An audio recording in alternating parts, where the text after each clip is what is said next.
aren't you a regular Nancy Drew? I learned that from the Nancy Drew Detective. Okay, go. You think you can follow the clues and solve the case of the missing condiment, Nancy Drew? Because I've read every Nancy Drew mystery ever written. Nancy, please tell me you're joking. Wow, you suck at this Nancy Drew stuff. You should get a new hobby. My name is Carson Drew, and this is my assistant, Nancy.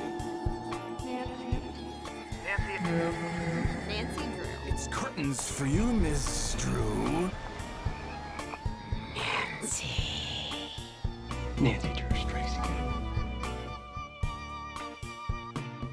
A regular Nancy Drew.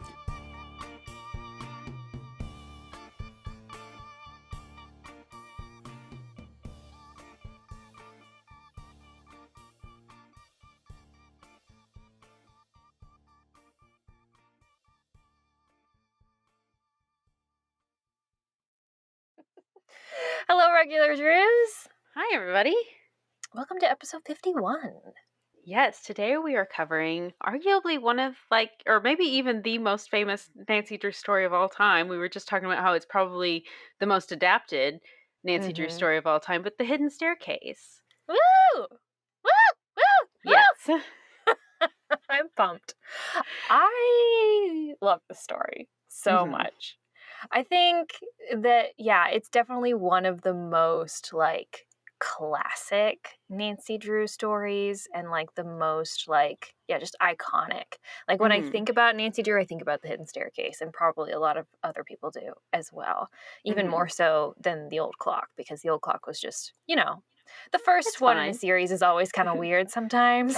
Yeah. Because they just haven't figured out exactly what they're doing yet, like a pilot, So I consider Secret of the Old Clock to be the pilot of the Nancy Drew original series, and The Hidden Staircase to be the one where they really figure it out. You know what I mean? Yeah. And that cover is just easily one of the most recognizable Nancy Drew covers ever, too. So. Yeah. Nancy on the staircase with the flashlight. Very good. Very, very good. The only thing I think that's not iconic about this book is the lack of Bess and George. Bess and George, of course, aren't in the series yet. But I dig our friend Helen Corning. Oh, yeah, of course. She's great. She's lovely. A little bit, I can definitely see where some of the dynamic was Helen's getting married, and how that would kind of create some issues, and why they chose to go a different route with Nancy's friends and sidekicks, Yes. Because they hit that pretty hard in this book. Oh, yes. And I'm interested to talk to you about I want to talk about Helen a lot, and I'd be really interested in seeing a study of Helen's whole arc, her whole timeline, her everything. So yes, love a good Helen conversation. So okay, awesome. Overall, I really love this story. I think that it's just really good. It's solid. It really kept me interested, despite the fact that as I was writing the summary, I was kind of like, wow, nothing's actually really happening. But I didn't feel that way when I was reading it. I was like, oh my gosh, I was actually in suspense, which is almost such an odd feeling to have when I'm reading a Nancy Drew book, because I always feel like I know, okay, I know what's happening, let's get there or whatever. But I don't know if it's just that I hadn't read the story in such a long time, or if it's just really a credit to Mildred's writing, because it's just good. It's just good. I don't know what else to say about it. Sure, yeah.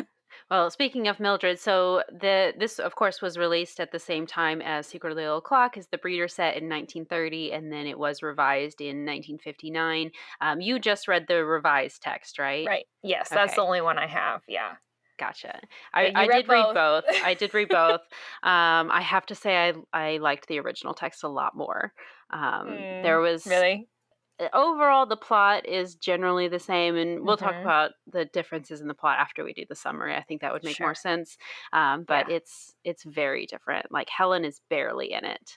Wow. Yeah, so you can definitely tell what was Harriet's writing versus what was Mildred's writing, and the revised text definitely feels like it was 1,000% Harriet comparatively. That's so interesting. What a weird choice to add more Helen. Yeah.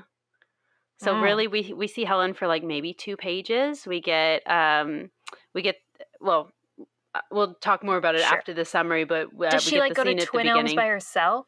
She does, yeah. Okay. All right. Yeah. All right. And the Turnbulls aren't related to Helen at all. Harry Okay. added that in, yeah. So, All right. That makes sense. yeah.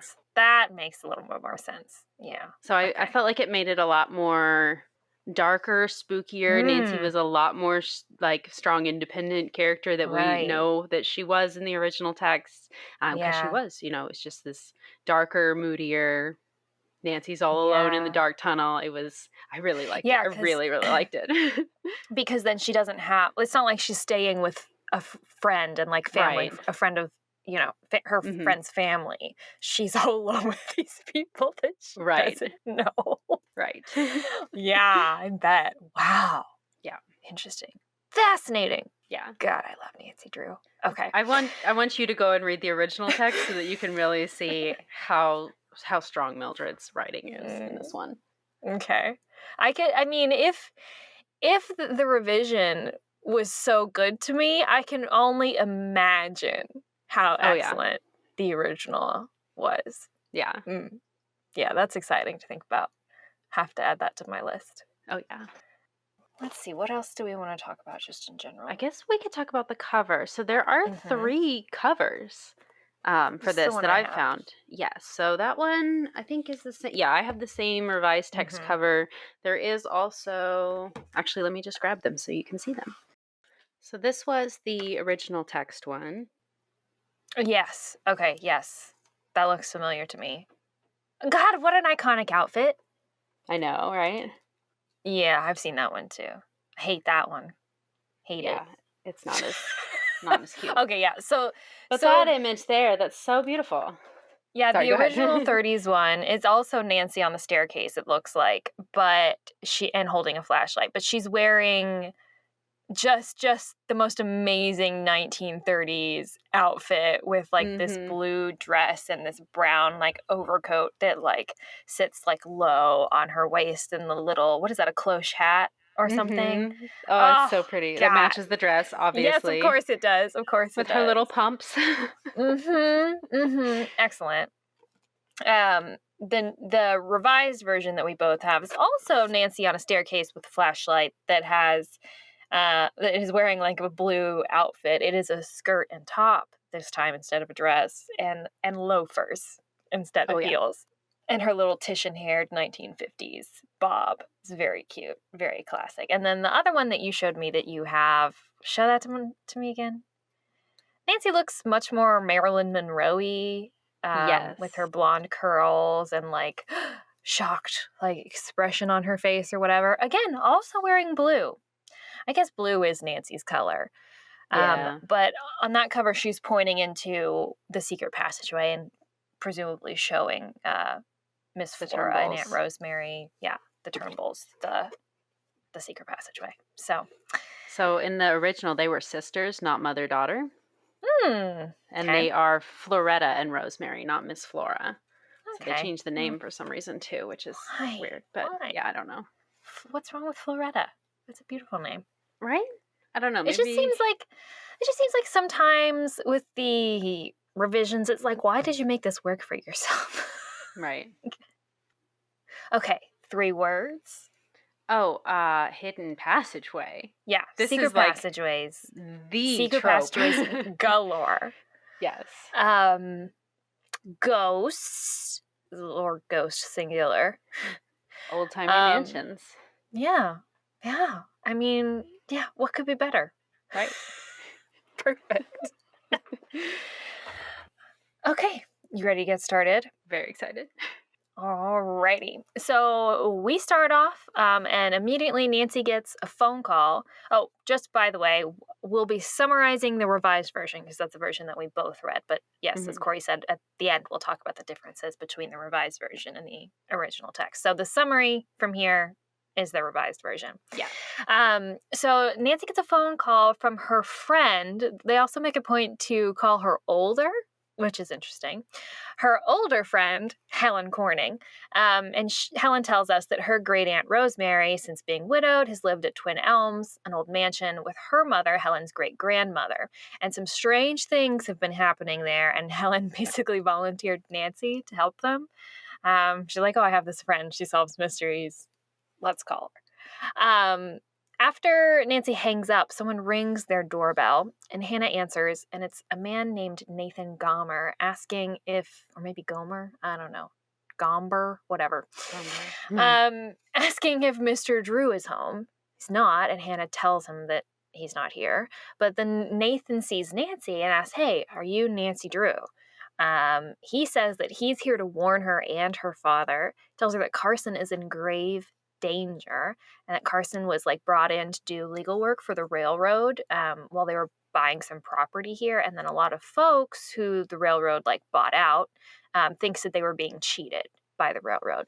He also says that one of the property owners who like the railroad like bought from says that like they actually never signed a contract for sale. This guy's name is Willie Wharton, so he's kind of like the leader of this group of property owners in this dispute with the railroad. And Nathan Gomer is actually his agent and the agent of several of the property owners. And he tells Nancy that Willie refuses to sign another contract of sale or have his signature notarized on the original contract of sale until like he and the rest of the property owners can secure more money for their property from the railroad. This felt very convoluted to me, and I'm not sure I fully understood it, or if it was just too complicated and I didn't. Yeah. I don't. I think the thing is I think there's a lot of subtext in this one that I didn't really understand, and a lot of that had to do with this situation. And Nancy's like response to this situation I thought was really interesting, and we can talk a little bit more about it later, but you can tell that Nancy is like immediately like just put off by this. Yeah. And I think it's because she thinks that like it's kind of like money grubbing and wrong. Yeah. But I was like, this is not the kind of response that we'd have to this situation in 2023. Like, you know what I mean? It's like this big corporation coming to this small town, buying up all these people's land, and then to build a railroad. Or something for the railroad, I guess. And then they're like dissatisfied with the amount that they were offered. And Nancy is like annoyed by that. She's like, well, you shouldn't want more money. And it's just interesting. I didn't. So Willie Wharton, he like signed this thing, but it wasn't notarized. So the railroad company like can't prove it was notarized. And now Willie Wharton is saying, yes, that was my signature, but I'm not going to confirm officially that it was my signature until you give me more money, even though I've already signed for this other amount. Yeah. Carson explains it a little bit more when we talk to Carson about it. So let's get to that. So throughout it, Nathan is pretty insulting too, and that's also why Nancy is like annoyed. He basically says that like Nancy isn't appreciative of his warning, and isn't a good daughter for like not taking the warning, which I agree is a little far. And also, what does he expect Nancy to do? Yeah. And Nancy also like questions his ethics in the situation because it's like, you're the one who's wanting these people to like wait for more money so that you can get paid a higher commission. That's unethical kind of a thing because of course Nancy is, has to be our moral paragon here. So she takes exception to that. After he leaves, a little while later, Helen and her great Aunt Rosemary show up, and Aunt Rosemary tells Nancy that she's been so frightened, and she's asked Miss Flora, her mother, to leave their home, Twin Elms, many times, but her mother, Miss Flora, doesn't want to. But there have been there's been untraceable music, weird thumping, creaking noises at night, and eerie shadows on the walls. Basically, Twin Elms is haunted AF. And they've even told the police about this, but basically the police think that these older women, particularly Miss Flora, who's like 80 at this point, is just imagining it or potentially like, seeing things, right? Rosemary almost believed that as well. She also thought her mother was maybe seeing things until she realized that they'd been robbed. Because during the night, just this last night, several pieces of their jewelry were taken. And they told the police about that too. But at this point, the police just aren't taking them seriously, thinking that they probably just misplaced the jewelry or whatever. later, after they leave, Nancy explains the situation. Oh, no, sorry. So while they're there, Nancy explains the situation about her father to them, because she doesn't really feel comfortable like leaving Carson alone right now because she's Yeah. worried about him based on what Nathan said. And so she'll let them know if and when she has time to come out to investigate. Um, and then when Carson gets home later that night, he explains the whole railroad situation. Yeah, so this is what I was talking about. So apparently, the lawyer who originally secured Willie Wharton's signature was like really ill at the time. And yeah, did not secure a witness to the signing of the deed originally, and didn't have the document executed. And he died like 2 hours after Willie Wharton signed. Yeah. Can't blame the guy too much for his failing to do that. Honestly, can you imagine dying 2 hours like after? I can't. Like, don't work this? Why are you working? You know what I mean? If you're that ill and you so ill that you're about to die, man, this is capitalism. Anyway, okay. Yeah. But because he was ill, yeah. Because he was ill, and all of this stuff happened, and of course he eventually died, the railroad didn't realize that the signature wasn't legit or like wasn't notarized or whatever until they had already started work on the property. So this is why Willie Wharton has a lot of leverage over this situation, because if his signature is not legitimate, the railroad has already started work on his property. So basically, he's owed money. He's owed more money, especially in that situation. The railroad is at fault. So it's complicated, and that's why Carson is working on this. He's basically trying to find Wharton, and he tells Nancy not to worry about it. He's like, I think Wharton's in Chicago, and I'm gonna go try to find him. I do think that he'll consent to having his signature on the sale notarized, and that this whole threat situation is an invention from Nathan Gomer to try to get a higher commission. And also that Nathan is like a blowhard and Carson's not actually in any real danger. Carson definitely blows the whole thing off, basically.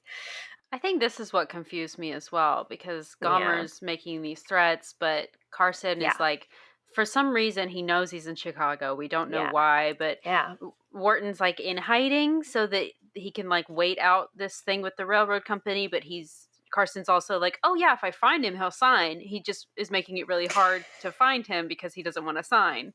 So why are you sure that he would sign? I don't know. It just seemed really weird to me, but... Yeah, Carson definitely seems to have some information that we are just not privy to, which is interesting. There's like just some context that we don't really understand. But basically he seems to think that, no, Nathan is just like this money-grubbing dude, and he came here just to scare you. Like, it wasn't cool. Everything's going to be fine. I think I know where Willie Wharton is, so... It's gonna be easy. You go investigate the Twin Elms case. So Nancy calls Helen and agrees to go over there Monday morning. Yeah. Nancy goes on a date. This did not happen in the original either. Who the F is Dirk? Who is this man? The most boring guy I think I have ever heard of. Dirk Jackson is his name, and he's like a tennis player or something that she knew from high school. I'm like, Nancy, why not? Are you going with this guy? This just seems like not your thing. Anyway, and it's also like a double date, but they don't talk about who she goes on the double date with. It's bizarre. It would be inappropriate for her to go out with just this guy alone. Of course, there's got to be other chaperones there. Exactly. Also, I'm sure, I know this must have been a thing. There just must have been like just dances just every freaking day. Evidently. Yeah. Just like sponsored by charities and like play and a dance. Like, what?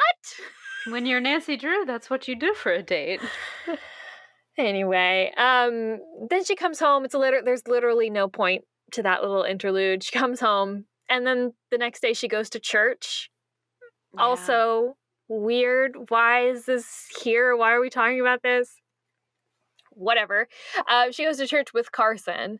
And then after church, she and Carson drive down to the waterfront to look at the progress that's like being made by the railroad on Wharton's side of the Muskoka River. It's on the Muskoka River, by the way. Yeah. Little Nancy Drew lore there. And so they walk down to the riverbank. They're standing in front of a parked truck, and there's like tons of equipment all around them. I don't know why they decided to come here and do this. They don't really say. I don't know what relevance it has. I guess they're just interested. Whatever. And they're standing there and they're talking about all the construction when suddenly there's a noise behind Nancy, and the truck that was parked is now rolling towards them. There's no driver at the wheel. And because of where they are, they're kind of like penned in. They have no choice but to dive into the water to avoid getting run over. And, you know, they get really wet and really annoyed, but they're uninjured. Carson chalks this up to someone not putting the brake on the car, like a workplace accident, right? But Nancy is not so sure it was an accident, because as they are about to head home, Nancy sees some footprints in the mud leading to where the truck was, and they aren't work boots. They're like dress shoes, so maybe something like a businessman would wear. So it looks like somebody intentionally did this to try to hurt Carson and Nancy. Very interesting. They go home and they eat dinner. Thanks, Hannah. And then the next day, Nancy drives Carson to the airport, and then she goes straight to pick up Helen to go stay at Twin Elms. This is where Helen tells us very excitedly that she's getting married to Jim Archer, who works for the Tristram Oil Company. Apparently he's been like overseas working or something, but he called her and proposed to her over the phone last night. So romantic. What a phone call. He's going to be home in 2 months, but it couldn't wait. He had to propose now. He couldn't wait 2 months to see her in person. So weird. Yeah. Has she like dated him? She said that they went on like a couple dates or something, but basically they've just been like pen pals for this time. I had to go back and reread this because I wanted to confirm, because she says, like, do you remember that guy that I met a couple months ago? Well, I'm getting married. And Nancy's like, oh, wait, are you saying you've been engaged for months and you haven't told me? Like implying that they got engaged right away. And she's like, oh, no, it was over the phone last night. And Nancy's just like, oh, wonderful, great. And yeah, it seems like it's been a very, very quick relationship, which may have not been so uncommon at the time, especially for, as they point out, a 21-year-old. Yeah. Yeah, and dating just wasn't really, I mean, like, you would go out on dates, but you wouldn't, like, have a boyfriend or a girlfriend. You know what I mean? It wasn't like you dated and then you courted, right? And then you got married. And that's it. So I think, it was probably a much quicker process, but how terrifying. I know. Scared for you, Helen. Over the phone. Scared for you. Oh, yeah. So then they go to Twin Elms, and it's this beautiful old colonial mansion with, like, extensive grounds. Apparently, it's been in Helen's family since 1785. They're greeted at Twin Elms by Aunt Rosemary and Miss Flora, and they tell Nancy that just before they arrived, a pearl necklace was stolen. So another theft. Apparently, Miss Flora had removed it from its hiding place because I guess they hide jewelry.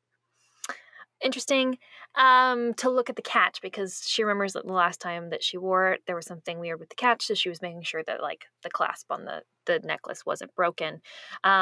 And as she was, like, looking at it, she got called away by the gardener to go, like, discuss something, and then when she came back, the necklace was gone. And they're telling Nancy that they keep all the doors and the windows locked on the first floor at all times, so they have no idea how this thief got in to take this necklace.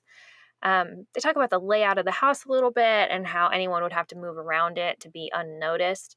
And then Nancy and Helen go to explore upstairs. And while they're upstairs, Nancy is struck by, like, this eerie feeling.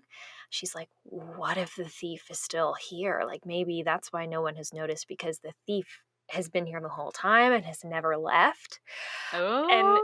And this is the best, honestly. Like, the tension in this scene is just so excellent. And so they're, like, sneaking around, and then, she sees actually there's like a large armoire in the corner. That could fit a person. Maybe maybe the thief is hiding in the armoire right now. And so she goes over and she flings the doors wide open and nobody's there. But excellent peak suspense, very good props. Yes. So they decide to continue their search a little bit more. They don't find anything or any other clues. Nancy goes outside. No footprints on the ground or anything like that. They continue exploring the grounds a little bit, and they come across this path that Helen explains leads to Riverview Manor. So Riverview Manor, she says, is a duplicate of the Twin Elms mansion. Apparently, way back in the day, Twin Elms and Riverview were built by a pair of brothers who were like really, really close. And then something happened. They had this quarrel. They became lifelong enemies. And I guess one of the brothers moved away or something. Something happened. And so Riverview has been empty, sitting vacant this whole time, while Twin Elms obviously has stayed in the Turnbull family. Then they go in for lunch, and while they're eating, they hear music seemingly coming from the second floor. So Nancy runs upstairs and determines that it is the radio in Miss Flora's room, must have turned on. Miss Flora swears that she didn't leave the radio on. Nancy even she tests it to feel if it's warm to see if it has been turned on recently. I thought that was kind of funny, but obviously it was on though, which means someone snuck in here and turned it on and then managed to, I guess, turn it off while they were downstairs before Nancy could come back up. Yeah. Helen has the idea, maybe he's hiding up the chimney. So she goes and she opens the flume and it covers her in soot. So yeah, Helen has to go clean up, but then they go check the attic and the cellar. Also no luck there either. So now they have definitely, they're like, there's absolutely a thief here in our midst, but, why are they trying to frighten the Turnbulls? What is going on here? Why is this happening now? So Nancy's kind of wondering about this when suddenly there is a knock on the door. Aunt Rosemary says that it's probably just the man who's wanting to buy Twin Elms, and Miss Flora is like, yeah. Pause. What do you mean? Why didn't you tell me this before? Right? Sorry, continue. Well, Miss Flora is like, I don't want to see him because I don't want to sell, though. Right. He's offering such a low price that it's kind of insulting to us. We don't really want to hear him out anymore. So they go downstairs, and who's at the door? It's Nathan Gomer. Oh! Of course it is. So he pushes his way in and is super rude to everyone. He's like, everyone in town knows this place is haunted. If you don't sell now, you'll never get a penny for the place. I'm being so generous to y'all, even offering you anything for this house. So you better sell it to me now because, there's just no chance of you selling it to anyone else. And if you stay here, you won't be able to afford the upkeep and blah, blah, blah. And he's just making all these weird threats. He also gives this really bizarre sob story about how his family were poor folks in Europe, and that his parents came over here, and his whole life he'd always wanted to buy a nice colonial home so he could feel like a real American, enjoying real American traditions in the colonial home. We have to talk about this later. There's so much to say about this. It is so weird. And Miss Flora it's clearly it's a fake story, but Miss Flora is like, oh, you poor pathetic thing. You just want to be in this colonial home. And I think is this where they asked about Riverview? And he's like, no, Riverview, I can't buy Riverview because it's just too much in disrepair. It would cost me too much to fix up, where this place isn't as bad. So that's why I want this house. But ultimately Aunt Rosemary kicks him out, and they're like, no, we're not signing anything. Get out of here. So he leaves, and Nancy looks out the window to see which way he's going, in his car, and she realizes, oh, he didn't drive here. He's just walking. He's just walking up the driveway. All right. Very bizarre, because we're I'll say we're in Cliffwood. Is that the name of the town? We're not in River Heights. I don't know, but we're out in the country-ish. Yeah. Yeah. Just from the context clues that we're given about Carson's trip to Chicago and the drive from River Heights to Cliffwood, I get the feeling that River Heights, again, is we know it's a suburb of Chicago, and I think Cliffwood is even further out than that. Which I will say as well, this is a total side note, but we're told that the house was built prior to 1785. Is that Yes, right? this is also what I want to talk about, Corey. Chicago wasn't even founded, not even incorporated, but wasn't even founded until 1780. So Yeah. how many large colonial mansions are being built like a good 2-3 hours outside of the outskirts of Chicago? Like if Makes you're going to no build a sense. large mansion, it would be in like an up and coming city. I feel like you wouldn't be like, oh, let me go to where's going to be a suburb in 200 years, like Mm-hmm. it's Mm-hmm. just, I don't know, it just felt very bizarre. I definitely feel like a lot of the times in Nancy Drew, the setting is very, very confusing because it seems like it really wants to be on the East Coast, but Yeah, it's not. It's it's like you not. definitely set this in the Midwest, so figure that out. But I think it's because Mildred Wirt Benson is from the Midwest, right? Mm-hmm. But Harriet Stratemeyer is from the Northeast. Right. So I think there's Mm. there's like some kind of conflict between what Harriet Stratemeyer wants for the plot and the setting, Yeah. or the Stratemeyer Syndicate in general, and between what Mildred actually writes. So anyway. So I think that Anyway. this was something Harriet changed from the Oh. original and it just didn't work as well as maybe she wanted it to. Like it just wasn't Yeah. as fleshed out of as an idea. That makes Because sense. in the original text, it's two brothers that built the two matching houses, which Uh-huh. also another side note, they're not named Twin Elms and Oh. Riverside. It's just they just refer to it as the mansion, and then the place next door, I can't remember what they call it, but they don't really have like these formal names in the original Interesting. text. But it's still two brothers that built the houses, and then their big conflict was the Civil War. So one Yeah. brother joined the Okay. Union, one brother joined the Confederacy, and the Civil War was the falling out that they had. That makes so much more sense. Mm-hmm. Yeah. Because too, I wanted to talk about that as well. They talk about servants' quarters. Uh-huh. And if we know anything Oh, about there's the yeah. coded language in books like this, it's slave quarters. It's former the slave quarters. 1780s, and we're talking Yes, about you our can't servants tell that me. live there. Yeah, I mean, like seriously. I have a lot Jeez, more to oh say goodness. about this later as well. Okay, yeah, we'll put a pin in it. We'll Yeah, come back. we will. Okay. So, sorry, back to the story here. So, he tells us this pathetic story about wanting to be an American in his colonial home. Aunt Rosemary kicks him out. Nancy realizes that he walked instead of drove, which is very strange considering that the nearest town is like easily at Right. like 20 miles or something, So, where is he going that he's within walking distance? So they go and they sit back down in the foyer and they're all kind of talking about what just happened. And they notice that the chandelier has started swinging wildly back and forth, like just in the ceiling of where they're at. Nothing else Okay. in the room is, swinging, and nothing else is off or anything. Sorry, I freaked out.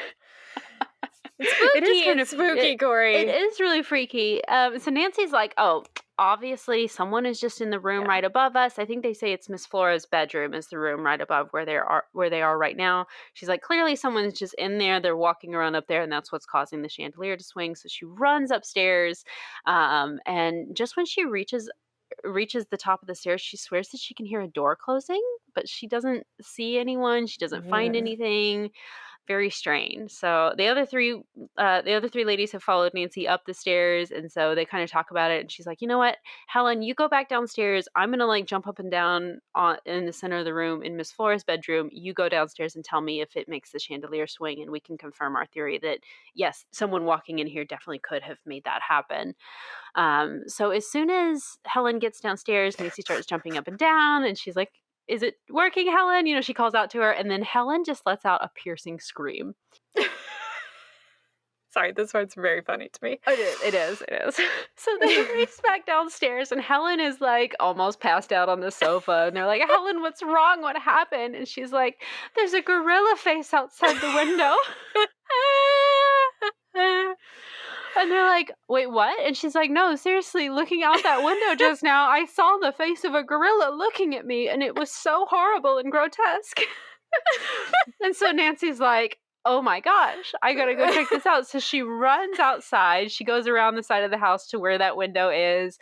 She starts like looking around everywhere. She sees nothing that looks off. She's like looking for footprints. There's nothing. She she's like, there's no logical explanation for what just happened. But I'm sure we'll find the solution. Something must be able to explain this. We just don't know what that was. That was just so weird. It's the ghost of a gorilla hunting Twin Elms. Evidently so. Why a gorilla? We have to talk about this later. Yes, I know. So all of this has just been too much for Miss Flora. So she decides to go upstairs to have a nap. She actually goes to Aunt Rosemary's room to lay down so that everyone else can continue their chandelier experiments in her room. They do determine that it works. If you jump up and down and walk around in the room enough downstairs, you can see the chandelier swaying, which... How have they not noticed this before? Like, surely Aunt Rosemary's been in the foyer while Miss Flora's been in her own room, and I don't you think would have it's noticed. Just walking around. I think Nancy does like a very particular like swaying from side to side, right above where the chandelier is. So not something you might just do anyway. Exactly. In life. Okay. Yeah. Okay, that makes more sense. Yeah. So, but wait. Though, does that mean that we have two ghosts, though? Because, how could someone be standing with the gorilla face in the window and also be making the chandelier sway upstairs? Something's off here, right? Yup.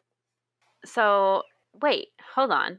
Maybe it is just one ghost instead of two, because maybe there are secret passageways in this house that could possibly explain this. That's Nancy's theory. Yeah. Yes. So she starts kind of mulling over this theory a little bit, and she's like, you know what? I got to search for these passageways. Maybe, like you said, there's all these outbuildings kind of on the property. Maybe there's a passageway that like leads out to them, so we're gonna go look for them after we wash up from lunch. We have to do our chores first. We make a big show of every meal, every chore that we do, every outfit that they put on. They just make a big show of all this stuff. So it's fascinating.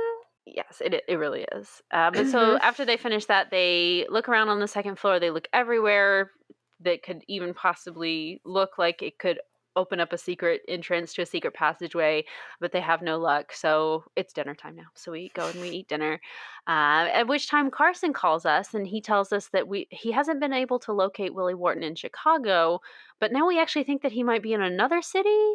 But he's coming home soon, and he says, I promise I'm going to stop by Twin Elms. Like, whenever I get back, I'll come straight there. And Nancy's like, oh, that's wonderful, because I could really use your opinion on this mystery. I would definitely love your help. So, we'll see you soon. And she starts telling him a little bit more about the things that have been happening since she got there. And then suddenly she hears the ghostly music playing from upstairs again. Oh my gosh. So Nancy runs upstairs. By the time she gets there, again, the music has mysteriously stopped. Doesn't appear to have come from either of the radios upstairs, though, this time. Weird. Where did it come from? But Nancy is like 100% sure at this point that there is an intruder in this home that is messing with them. But like at this point, it's nighttime, and Nancy is like super ooked out by the idea of like going to sleep when there's like someone creeping around the house. Which, wouldn't you be? Yeah. I'd be like staked out in the living room, man. Right. I would not close my eyes in that house. Isn't that eventually what they do as well? Nancy and Helen are like, let's get our blankets and go sleep in the living room.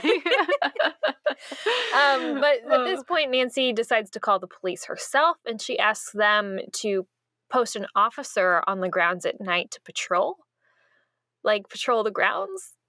To hopefully prevent someone coming in, and they're like, yeah, we'll do that. Sure. I love this so much because the police have come and looked around and they're like, oh, this is just an 80-year-old woman hallucinating. Then Nancy Drew calls and they're like, yes, ma'am. And he will send an officer out right away and he will be back as many nights in a row as you want him. Yeah, definitely. But also, this isn't even the River Heights Police Department, because they're in another town right now. This is another town's police department. So we ran into this problem before, but it's literally any cop anywhere. The moment Nancy Drew says jump, they're like, yes, Miss Drew, how high? This is not a part of normal policing. I don't think, I mean, maybe something was different in the 1950s, but I cannot imagine a scenario in which police would be like, yeah, well, just come to your house at night every day for as long as you want us to patrol for no money. Like, what? Anyway, okay, they go to bed, and Nancy is awoken by the sound of something around midnight. She can't tell what woke her up, so she gets up to go look out the window, and then she sees a shadowy figure darting in between the bushes. She's like, was that the policeman? Maybe it was, the police. And then suddenly, Miss Flora shouts and runs over and starts banging on Nancy's door, and of course this wakes up everybody in the house. And Miss Flora leads them all into her room where she shows them 2 glowing eyes staring at her. So Nancy turns on the light. Turns out an owl has somehow gotten into this room and perched itself on top of a painting on the wall. Miss Flora's fireplace flue is closed, so how the heck did this owl get into her room?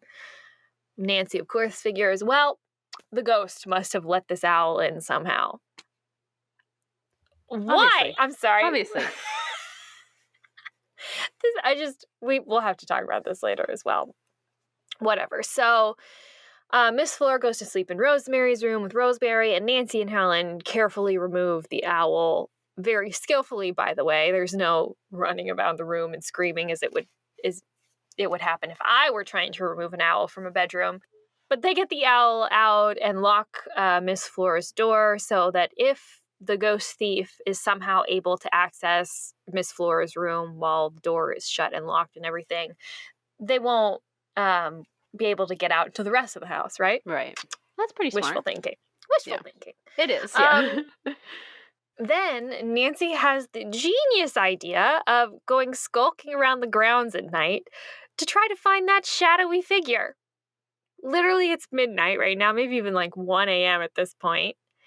Also, there's a police on guard outside. So this is just an excellent idea all around.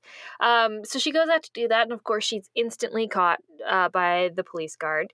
But that kind of seems like it may have been her goal to see like if he was any good, if he would catch her, or if she could like recreate the like path of the ghost thief somehow, whatever. But still, like when he catches her, his hand flies to like his gun.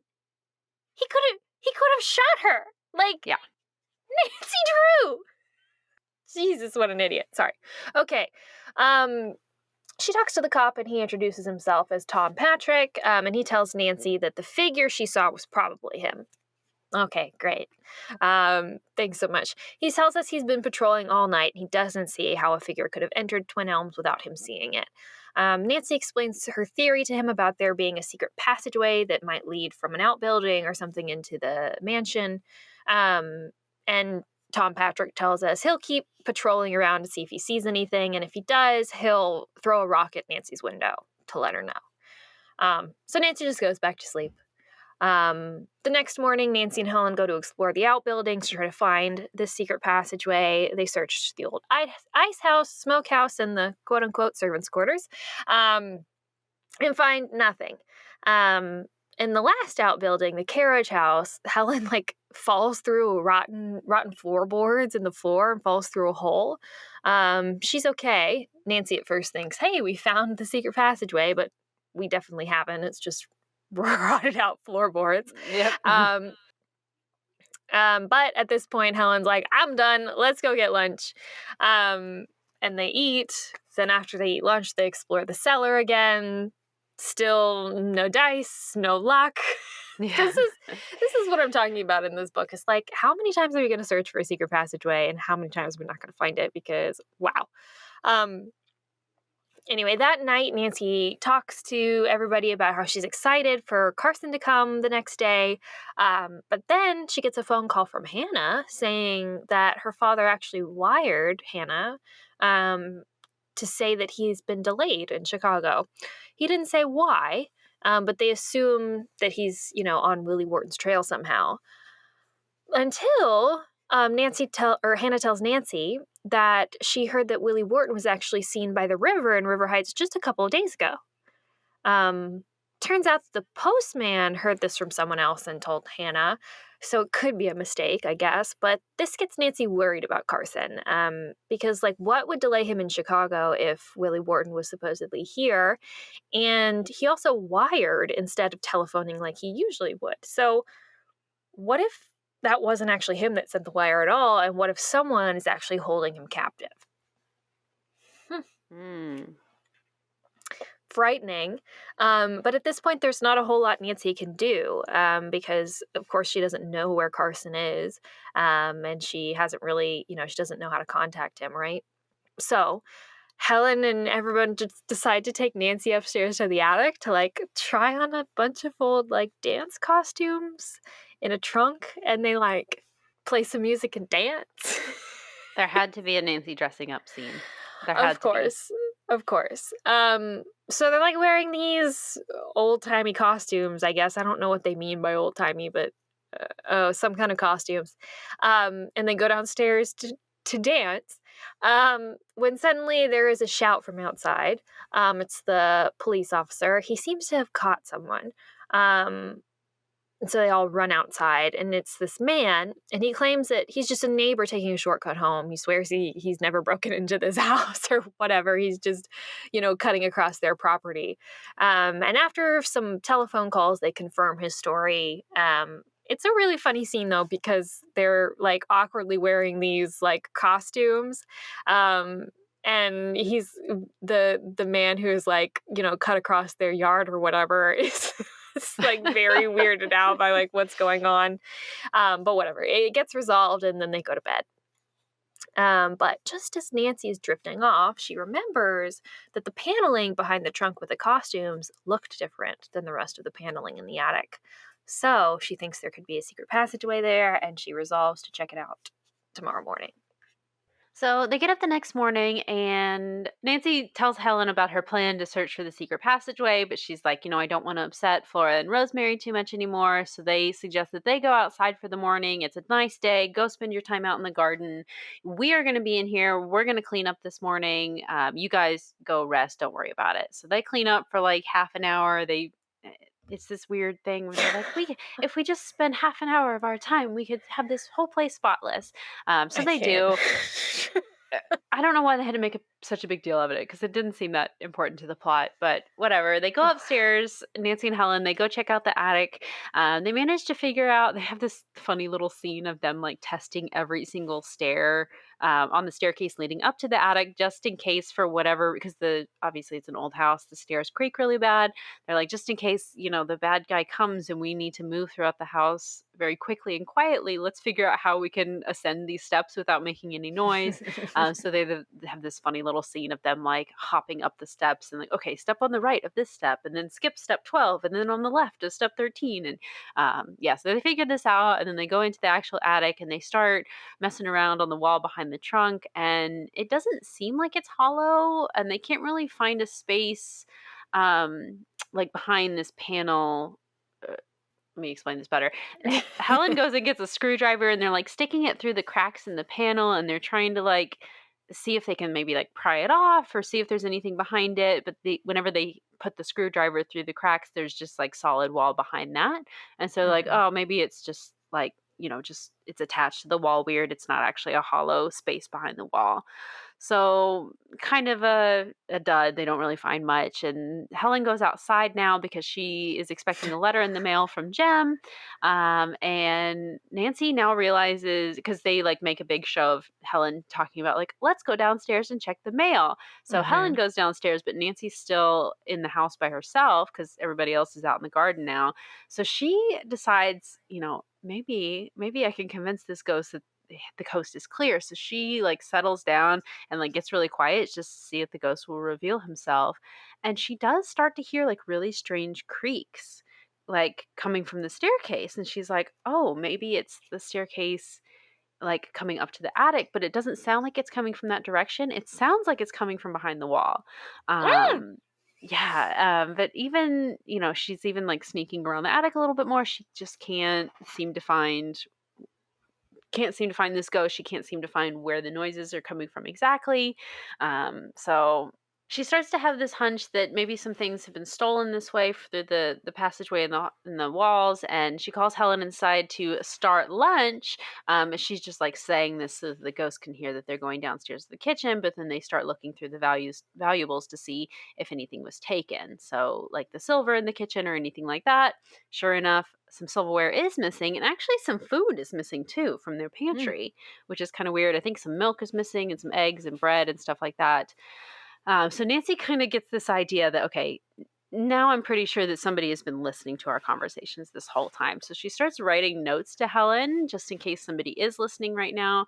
And she's like, you know what? Let's like make it seem like we're just gonna have a normal evening. Let's discuss our plans to go to bed very loudly so the ghost thinks that we are going to bed. But then we're actually gonna go downstairs and like hide in the living room and around midnight and see if he comes out, and we'll try to catch the ghost. So they do this. They make a big show about pretending to go to bed. They head downstairs after they think that like it's the house is dark and quiet, and they think the coast is clear. Nancy waits in the kitchen actually, and Helen's waiting in the living room. And they also have this plan that if either of them sees anything, they're going to run to the front door and then like shout outside for the police officer, and then hopefully he'll come running. Um, so they're doing this. They're like waiting very silently in the quiet, and like minutes go by, and everything is just dead silent. And then all of a sudden, Helen starts screaming for the police. She's at the front door. She's yelling out the front door. So a police officer comes running into the house, and Helen tells them that she saw the sofa in the living room move. She didn't see any person, but she definitely saw the sofa move. Gosh, Nancy, dang it, Helen. I know, Helen, come on. So Nancy and the police officers started investigating all around the couch, all around the living room. They move the couch even to see if there's like a trap door underneath it or anything like that, but they don't find anything. So the cop goes back outside to patrol, and Nancy and Helen, they're like, you know what? After all this, after all this commotion, the ghost definitely isn't coming back tonight. So they go back to bed. They wake up the next morning though, and Nancy finds that actually she was wrong about that. A lot more food was stolen during the night from the kitchen, so clearly the ghost did come back that night. And she so frustrating. but she's like with like motions to Helen like, don't say anything because we can still try the same strategy again like tomorrow night or something. We can still use it because our cover hasn't been blown. So then Nancy gets a phone call from Hannah, and Hannah's like, can I talk to Carson, please? And Nancy's like, wait, what do you mean? He's not here, remember? And Hannah's like, no. Right after we got that telegram the other day, Carson called me, and he said that he was going to meet you there on Wednesday. And it's Wednesday, and Nancy's like, well, what are you talking about? He's not here. So now Nancy is like very sure that the telegram was a hoax to stop Carson from ever reaching Nancy. Now she's like, scared. She's thinking, well, was he paranoid? Was the telegram sent so that Nancy wouldn't be suspicious that something was going on, but really he's been missing this whole time? So she starts making a few calls around to try to figure out where Carson might be. She calls the hotel where she knew he was staying in Chicago. They confirmed that he left on Tuesday morning and was planning to take the sleeper train overnight to River Heights so that he could meet Nancy first thing Wednesday morning. I think she also calls the law firm from the railroad and tries to see if he's been in contact with them, and they say that he hasn't been. So she drives down to the train station, and she asks everybody around that she can find, but everyone claims that they haven't seen him. She calls the police and tells them the whole story about the threats against Carson, and now that supposedly he's missing, and the police say that they will start investigating right away. Nancy, while she's like trying to ask people about this, a woman approaches Nancy and says like, oh, I heard you talking on the phone. I'm pretty sure I saw your dad yesterday, and I'm pretty sure that I saw him get into that man's cab right over there. I guess there's like a train arriving soon. So there's like a line of cabs waiting at the train station to take people who have just arrived. And Nancy has like already spoken to that person, and he said like, no, I don't recognize your father, whatever. And now that this woman has said that guy definitely saw your dad yesterday, she's like, oh, why is he lying? Like what is going on here? Because clearly he is lying about it, but we just don't know the reason. So she goes over to the cab driver and is like, or the woman goes over and was like, you told this girl that you hadn't seen her father, but I saw him yesterday with you.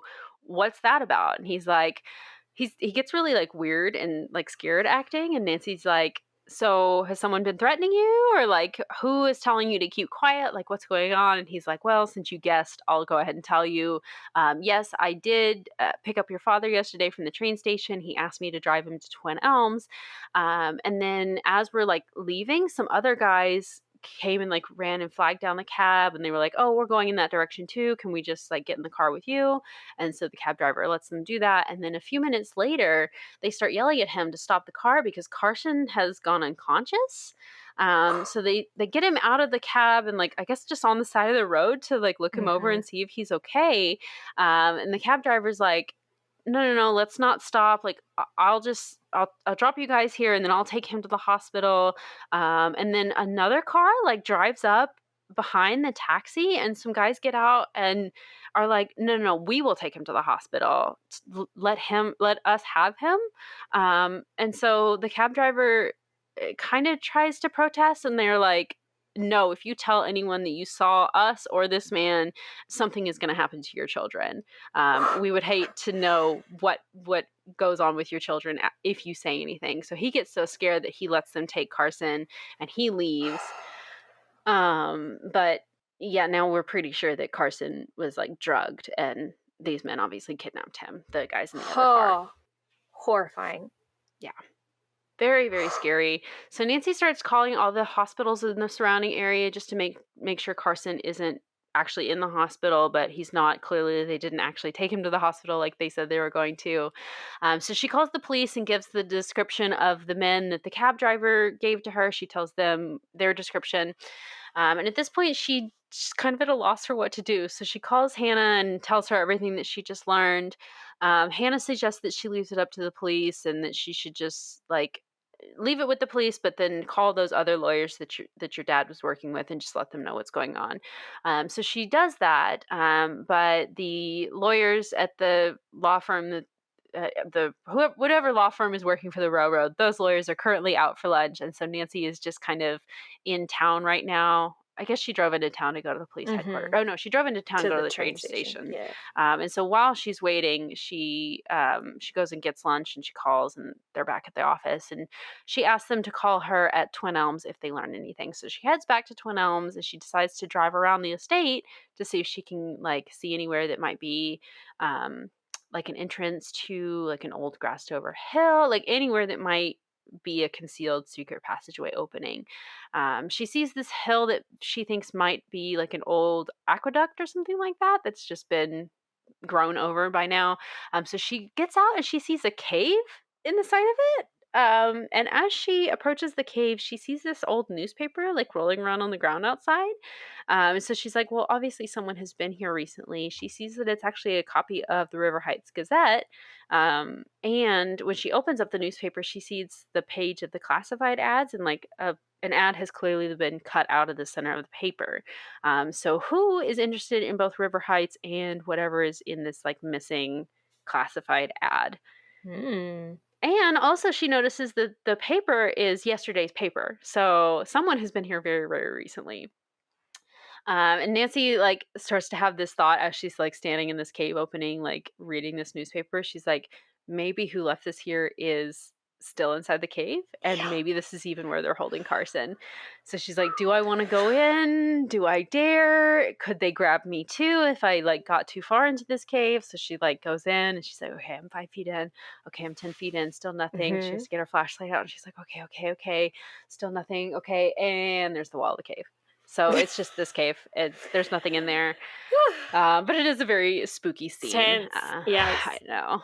But then she okay, so when we get the description of the kidnappers, we learn that one of them has a crinkly ear. Is this just cauliflower ear? Is that? I'm assuming, yeah. Okay. Yeah. So she's leaving the cave and she's heading back to the car now, and she sees a man standing by her car, and he has this what they describe as the crinkly ear. And so she's like, well, that obviously matches the description of Dad's kidnapper. I gotta go get him. Nancy. Oh, yes. So so he's like examining her car, and she comes out of this cave. and starts to like approach him, but he hears her and takes off running. So Nancy, of course, runs straight after him. But he's faster and has a head start, so he gets into a parked car near the highway and takes off. Really surprised at this point that Nancy doesn't just jump in her car and follow him, but I thought okay. the same thing. I was like, Nancy, give me that high-speed chase. It's probably 40 miles an hour, but still. Right. So Nancy goes back to Twin Elms to report this to the police as well and ask for any news, but of course they don't have any yet. Nancy then calls Hannah and is going to ask her to try to find that copy of the River Heights Gazette so that she can figure out what classified ad was clipped. But then suddenly, this is the most bizarre scene, I think, in the whole book, aside from the gorilla mask. Suddenly, they hear this cracking noise, or she hears this cracking noise.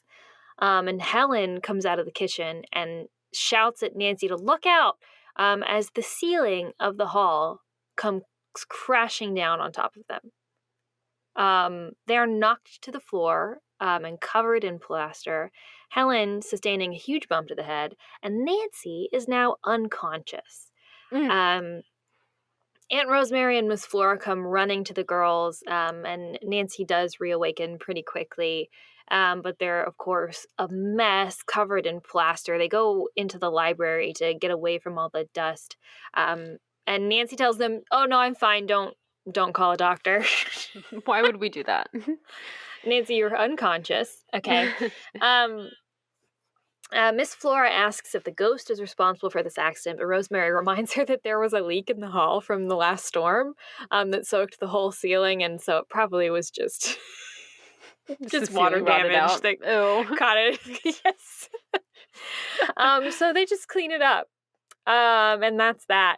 Hannah does call back, worried because, of course, the phone call was abruptly cut off. And Nancy explains what happened to her and then asks her to look in the paper.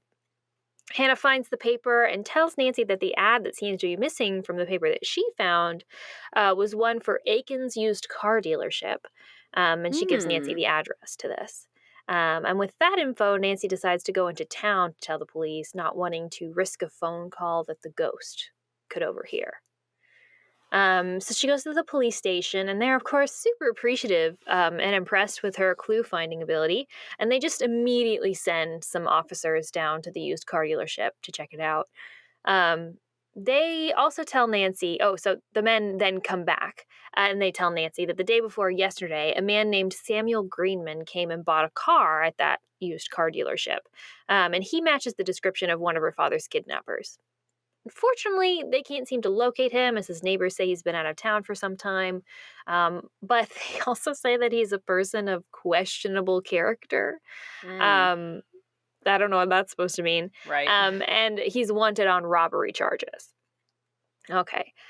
So while she's talking to the police, Helen actually calls the police station where Nancy is and asks to speak to Nancy. And then she tells Nancy that something dreadful has happened and she needs to return to Twin Elms. So Nancy leaves the police station and rushes back over to Twin Elms as fast as the law allowed, and finds that there's a doctor there.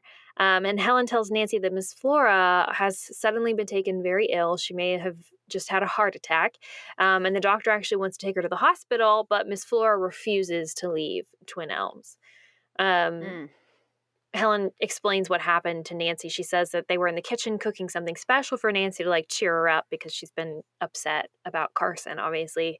When Miss Flora suddenly became super tired and started to go upstairs to rest. But halfway up the stairs, she turned to look back and saw an unshaven man with long hair standing in the parlor. Apparently, this wasn't what caused her heart attack. She didn't freak out at this. She actually headed directly downstairs to confront the man and speak to him. But once she gets there, the man is just gone. He's vanished. And then she faints. That'll do it. Yeah. So after Helen tells Nancy this, the doctor comes out of Miss Flora's room and says that she'll be all right, but she just has to rest. The doctor also seems to think that Miss Flora has hallucinated this man, but of course Nancy and Helen know better. They know that this must have been the ghost. So as soon as the doctor leaves and once they serve everyone dinner, they search the parlor. Um, Nancy realizes that there is one thing they didn't do when they searched earlier, and that was to check to see if the built-in cabinet had a hidden spring or a latch that might cause it to swing open. And after a thorough investigation, Nancy finds a small catch, presses it, and the cabinet swings open to reveal a secret passageway. Here's our first one. So the passageway doesn't go very far, but Nancy does find an old half-finished letter in the passageway from 1785. Ooh. Not long after the house was built. The letter seems to be from the owner of the house writing that he's overheard two of his quote-unquote servants conspiring against the colonies. So apparently they're he's talking about some loyalist spies in his patriot household, I'm guessing. I don't know. So this is supposed to be a Revolutionary War espionage thing. This is even though it would have been over by now in 1785. Yeah. So why were we now okay? But then we also have this they specifically say that traitors and spies would go into pose as servants in houses. Right. So if you can pose as a servant in 1785, we can make some assumptions. And so are we implying that our servants are all traitors and spies, and it just seems very it's weird. virtue signaling here. I don't know. It just seemed like a very weird all these servants are really traitorous people that we have to watch out for. It just felt very coding gross. A class of people. Exactly. Yeah. Yeah, that's weird. That's weird. You would think that they would know the dates of the Revolutionary War. You would think. It wouldn't be that hard to change that date. Well, in the original, we're talking about the Civil War. Yeah, we're talking about the Confederacy, and those kind of spies. Clearly, is it a change in the revision to not have to talk about the Civil War and racism and slavery? Exactly. But it's just very bizarre. Just also really not you didn't. Not only are you being racist and not talking about it, but now you're not even doing it well. You're not even. Yeah. You know? And everything's historically wrong. Yes, that's the point. Yeah. Anyway, okay. So sorry, I'm harping on that a lot. But. No, it's very weird. But basically the gist is that this passageway was a passageway that the owner used to spy on his quote unquote servants in the kitchen. Also a weird thing to do, just in general. Anyway, so that's the extent of the secret passageway. There isn't anything else that seems to branch off from it. It's just a secret passageway from the parlor to behind the kitchen. The next morning, Hannah calls and tells Nancy that the lawyers called Hannah and told her that they think Carson is hiding on purpose to not have to own up to his own failure and not being able to find Willie Wharton, which of course Nancy gets super upset with. Any suggestion that Carson isn't just the best at his job and wouldn't take responsibility is just, she can't even consider that. And they tell Hannah that if Carson can't produce Willie Wharton or further evidence by Monday, the lawyers will have to concede to the property owner's demands in order to be able to continue construction. So this additional time crunch spurs Nancy to go back to the police and asks them to follow Nathan Gomer. She thinks that he has something to do with both Willie and her father's disappearance, and she can't think of anything else that might yield further clues. So, of course, they're like, yes, of course, Miss Drew, we'll get right on that. And then Helen and Nancy go grocery shopping. Afterwards, they're driving home. They're about to pull into the drive at Twin Elms when they see, guess who, speak of the devil, Nathan Gomer, get into his car with a smug grin on his face and pull away from Twin Elms. Oh, no. So now they're worried that, he's satisfied, had a satisfied grin on his face because he may have finally persuaded Miss Flora to sell. And Nancy, angry, at the disappearance of her father, puts on the gas and decides to follow him. She's like, F this, F that, let's go. Yeah. Yikes. So they follow him past Riverview Manor, where he slows down a little bit and starts flashing his lights. Nancy's like, what is he doing? Is he signaling to someone? Is he signaling to someone like in Riverview Manor? Is he signaling to someone that's like hidden off the road that he knows that we're here and they're telling him to follow us? Like, what is going on here? But then they continue on into the town where Samuel Greenman supposedly lives, and then they lose him at a red light. So they decided to go back to the police and tell them what has happened, and then after that, they decide to head back to Twin Elms. Upon returning to Twin Elms, though, they learn that Miss Flora has taken a turn for the worse. While Aunt Rosemary was outside, the cleaning woman happened to let Gomber in, and then he went upstairs where he threatened Miss Flora that if he didn't sell, something terrible would happen to Rosemary and Nancy and Helen. And so she signed it right then and there, and then the cleaning lady signed as her witness. So it appears that grin on his face was indeed because he got what he was after in the long run. Nancy is confident now that the police are going to catch Gomer, and then hopefully they can just be able to prove that he coerced Miss Flora into signing. Now she's, of course, regretful that she signed, and so she's like, you know what, don't worry, we'll be able to say that it was coercion, and then we can get this reversed, and it's not going to be a big deal. Now Nancy is decided, though, that she wants to investigate Riverview Manor a little bit more because she's sure that Nathan was signaling to someone near there about something. And perhaps that might even be where our ghost is staying. So after lunch, they hear a thump upstairs and they decide to run upstairs. And Miss Flora is still in bed, but she is like trembling and saying that she heard someone up in the attic. So Nancy, Helen, and Rosemary rush upstairs to the attic, but they don't see anyone. They also don't see anything, like nothing has like fallen on the floor or made any sort of thump that could have, that Miss Flora could have confused with someone making that noise.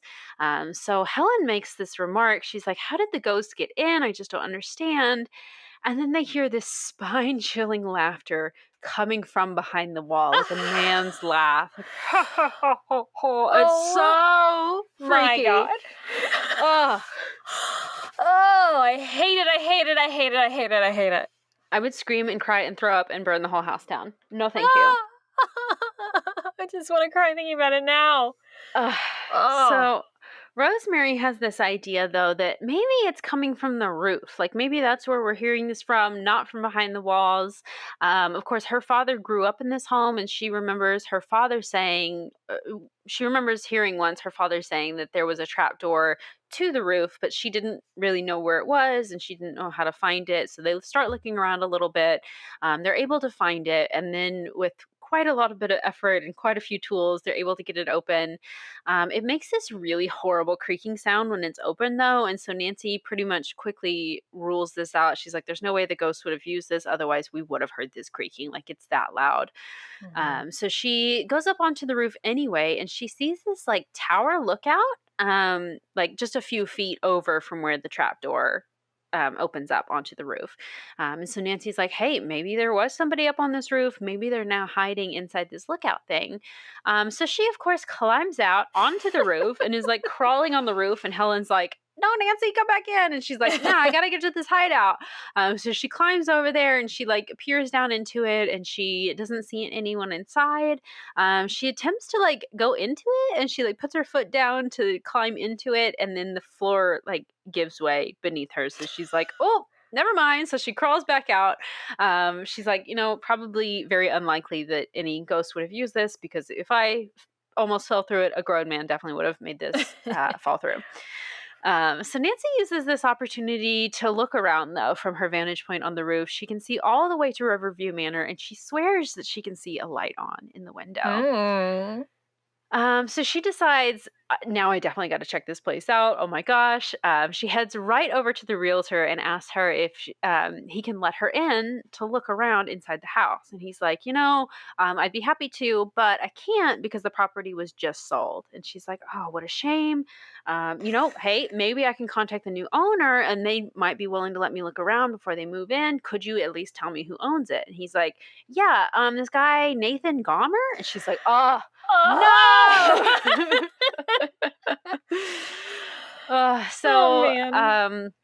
After they talk to the realtor, so they're still at the realtor's place and the phone rings. They're about to leave and it's the police calling. They're trying to get in touch with Nancy. They'd called Twin Elms and Aunt Rosemary told them that she was at the realtor's place. So they call and they're like, we've found and arrested Samuel Greenman, the guy with the used car. So they run over to the police station and learn that he doesn't have, he's claiming that he didn't have anything to do with Carson's disappearance.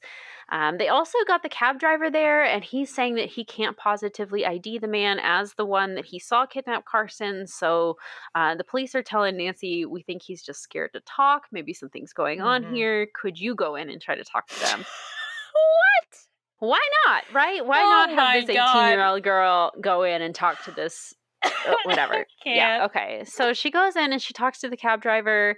Nancy's like, I will talk to them, but under one condition. You let me do it alone. And the police are like, no problem. Go in there with the kidnapper. The Fine. hell is going on at the police station? Yeah. This is not okay. It's something. So, yeah.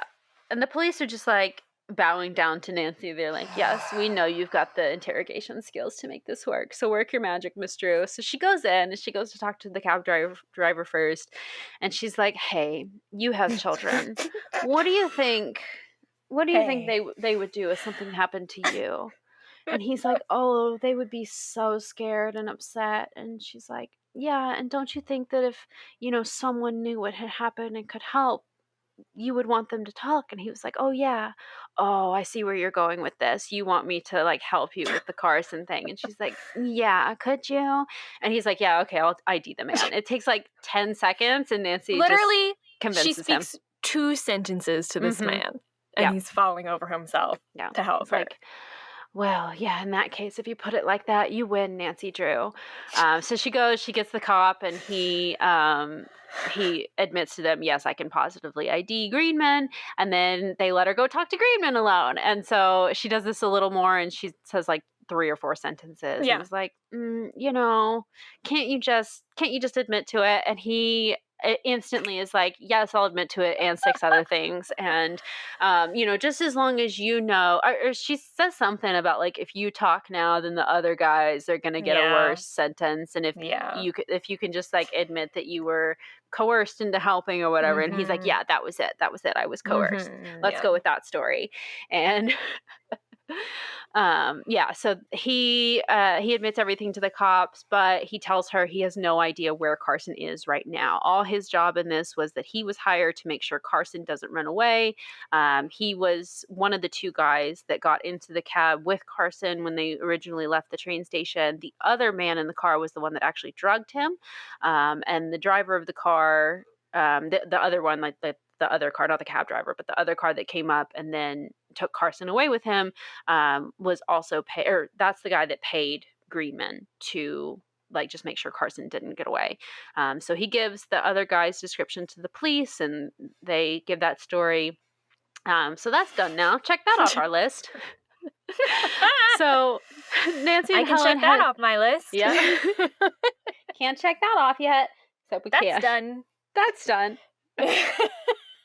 I'm finished with that. So now that that's done, Nancy and Helen decide to head back to Twin Elms. Nancy tells Helen on the way that she has a hunch that this man who Samuel Greenman described is Willie Wharton. She thinks that Willie Wharton is the one who has been playing ghosts, and she thinks that while he was listening in on conversations at Twin Elms, he overheard their plan to contact Nancy for help. So like when Aunt Flora, I almost called her Floretta. When Aunt Rosemary and Flora were talking about asking Nancy for help, that's when they sent Nathan Gomer to try to scare her into staying with Carson rather than coming to help with this mystery. So when that didn't work, they figured that kidnapping him would distract her from this mystery so that they could get away with more. But now she thinks that they won't release him because he's capable of stopping the quote-unquote greedy landowners from getting more money out of the railroad. But Nancy thinks that they'll find Wharton, and she wants a lawyer and a notary around whenever they do find him because she thinks that she can get him to sign. So when they get to Twin Elms, she calls one of the lawyers at the firm and subtly asks him to come to Twin Elms tomorrow around noon with everything he needs to win his case. And she's trying not to say anything in case anyone's listening, but he kind of figures out what she's talking about and is like, "Oh, okay, I got it. You want me to come with the contract of sale for both of these properties and get Wharton's signature on it." So then Nancy and Helen decide that they are going to go look through the outbuildings of Riverview Manor because if they can't get the key to the inside of the house, at least they can go to the outbuildings. But again, they don't find anything there, so they give up and they go get dinner. But then afterwards, someone knocks on the door, and it is the realtor for Riverview. And for whatever inexplicable reason, he goes, "I've changed his mind," and he hands Nancy the key to Riverview and says, Why? I guess Gomer's not coming to pick up the key for another couple of days. So he's like, "As long as you get the key back to me by tomorrow evening, you can look around the house tomorrow all you'd like. Here you go." Okay. Yeah. So do you want to take the last bit here? Sure. Yeah. So he literally never tells us why he changes his mind. We have no idea. No. Says he'll pick up the key later. So the next morning, Helen and Nancy go to Riverview. They get there, and of course, it's exactly the same as Twin Elms inside. It's just, dusty and dilapidated. But they do find evidence of someone staying there. There's food trash in the kitchen and eggshells and milk cartons and stuff. Mm-hmm. So they go upstairs. Again, they don't find anyone upstairs. But in what would be Miss Flora's room in Twin Elms, the matching room from Twin Elms that would be Miss Flora's rooms in Riverview. Does that make sense? Mm-hmm. Yeah. They find an old closet. And that closet isn't in Twin Elms. So this is different. Nancy opens it. And on the inside of the rear wall is a door handle. Nancy pushes on it very hard and falls through and down a stone staircase. Ooh. Nancy's bruised, but okay, and she has now found the secret passageway. I guess second secret passageway. Love it. Of course, they follow it. And though the tunnel continues on, they find another set of stairs kind of in the middle of the passageway. And they decide to try to go up them and see where they go. When a man's voice shouts at them from the end of the tunnel, "Stop, you can't go up there." Oh. So they turn their flashlights on him, and based on his description, Nancy realizes it's Willie Wharton. Nancy basically says as much and accuses him of being the ghost, and he just immediately confesses. He's like, "Yep, that's me. I did steal some food, and I've been trying to scare the old ladies so that they would sell their property." But he does say he never took any jewelry or silver. That must have been Mr. Gomer. It was him who originally found the plans in the attic at Riverview that showed all these secret passageways that they've been using. There's openings on each floor of the house, and they were used back when the houses were originally built by the people who lived there, during bad weather and stuff, so that they could still hang out, I guess. Yeah. He also explains that he did actually originally sign the deed to sell his property, but Nathan approached him and told him that if he laid low, Nathan could get him a lot more money than what he was originally given. So Willie agreed to his plan. And he's been doing this and other jobs for Nathan since. Nancy asks him where her father is, of course, because Willie was the driver in his kidnapping. But Willie says he doesn't know. He didn't even know he was kidnapping someone, apparently. Nathan Gomer just told him that Carson was ill and he was going to drive them to Riverview until a doctor could arrive. But once they got back to Riverview, Nathan told Willie to go haunt Twin Elms. And then when he got back from doing that, Carson was gone. So he doesn't know where Nathan took Carson. So Nancy realizes now that she has to get Willie out of here and have him swear to his signature before Nathan can show up and persuade him not to. So Willie just, agrees to go to Twin Elms with them because apparently he doesn't want to have anything to do with Nathan anymore. He doesn't really say why, but I guess he realizes maybe now that what he did was kidnapping and he's not okay with that. Whatever. But so they go through the passage to Twin Elms and explain all of this to Miss Flora and Rosemary, and Nancy calls a notary who, by the way, arrives in 5 minutes. Five minutes. He's the neighbor that we met that was cutting across the lawn. He is? Yeah, that's the notary, because they, Oh. when they catch him, he's like, I'm a notary. They wouldn't let dishonest folks be notaries, right. so you know I'm telling the truth. Oh my gosh. And so That's Nancy's like, I know a hilarious. notary. And so she calls and is like, can you I come did help? not And he's like, catch oh that. yeah, well, I'm next door. I'll come right I over. So that's picked how he's that able up. to get there so fast. Yeah. That's hilarious. Yeah. Okay, never mind. I hated that before. Now I love it. Yeah. So all of that was just so that Nancy could Just so know they a could have a notary. notary. Yeah. So funny. And yeah, so the notary shows up and they have Willie Wharton's signature on the original paperwork notarized. But of course, Carson is still missing. So Nancy calls the police and tells them about Willie Wharton and having discovered these secret passageways. Of course, they come over immediately and they all go down and explore, this maze of secret passageways. Nancy, of course, goes with them, and because she's ahead of all of them, finds a locked, iron door further down in the tunnel that they were in originally. What and she were they calls, using that for? I mean, Mm-hmm. 1700s? Mm-hmm. Mm-hmm. Yikes. Anyway. So she finds this locked iron door in the tunnel, and then she calls one of the police officers who's just able to take the lock off, I guess, by picking it. Cool, good job. And inside, we find a drugged Carson. Wow. So we're able to get him upstairs, and he perks up a little bit after some smelling salts that they called a restorative, I guess. I don't really know what that was. Gross, but whatever. And he just basically rapidly recovers, of course, because he's in such good shape. They make sure to mention. And Nancy just recounts this whole story to him or whatever. And then the police captain enters and tells them that they also caught Nathan Gomer outside of Riverview, as well as the other kidnapper, and all the loot that they stole from Twin Elms has been recovered. And Nathan has now admitted to coercing Miss Flora to sell Twin Elms and even trying to harm Nancy and Carson with the truck at the beginning of the book. And Nancy and Helen cheerfully go to make lunch. And that is the end. Yay. Oh, man. Okay. What a conclusion, huh? I mean, I was just looking through my notes and I'm like, okay, what do I want to talk about first? And there is just so much to discuss. It really is. Yikes. Okay. I want to talk about something that really came to my mind when I was reading this. And I mean, it's just because of a bunch of stuff that we've talked about in the past or whatever. And this really came up for me as I was reading.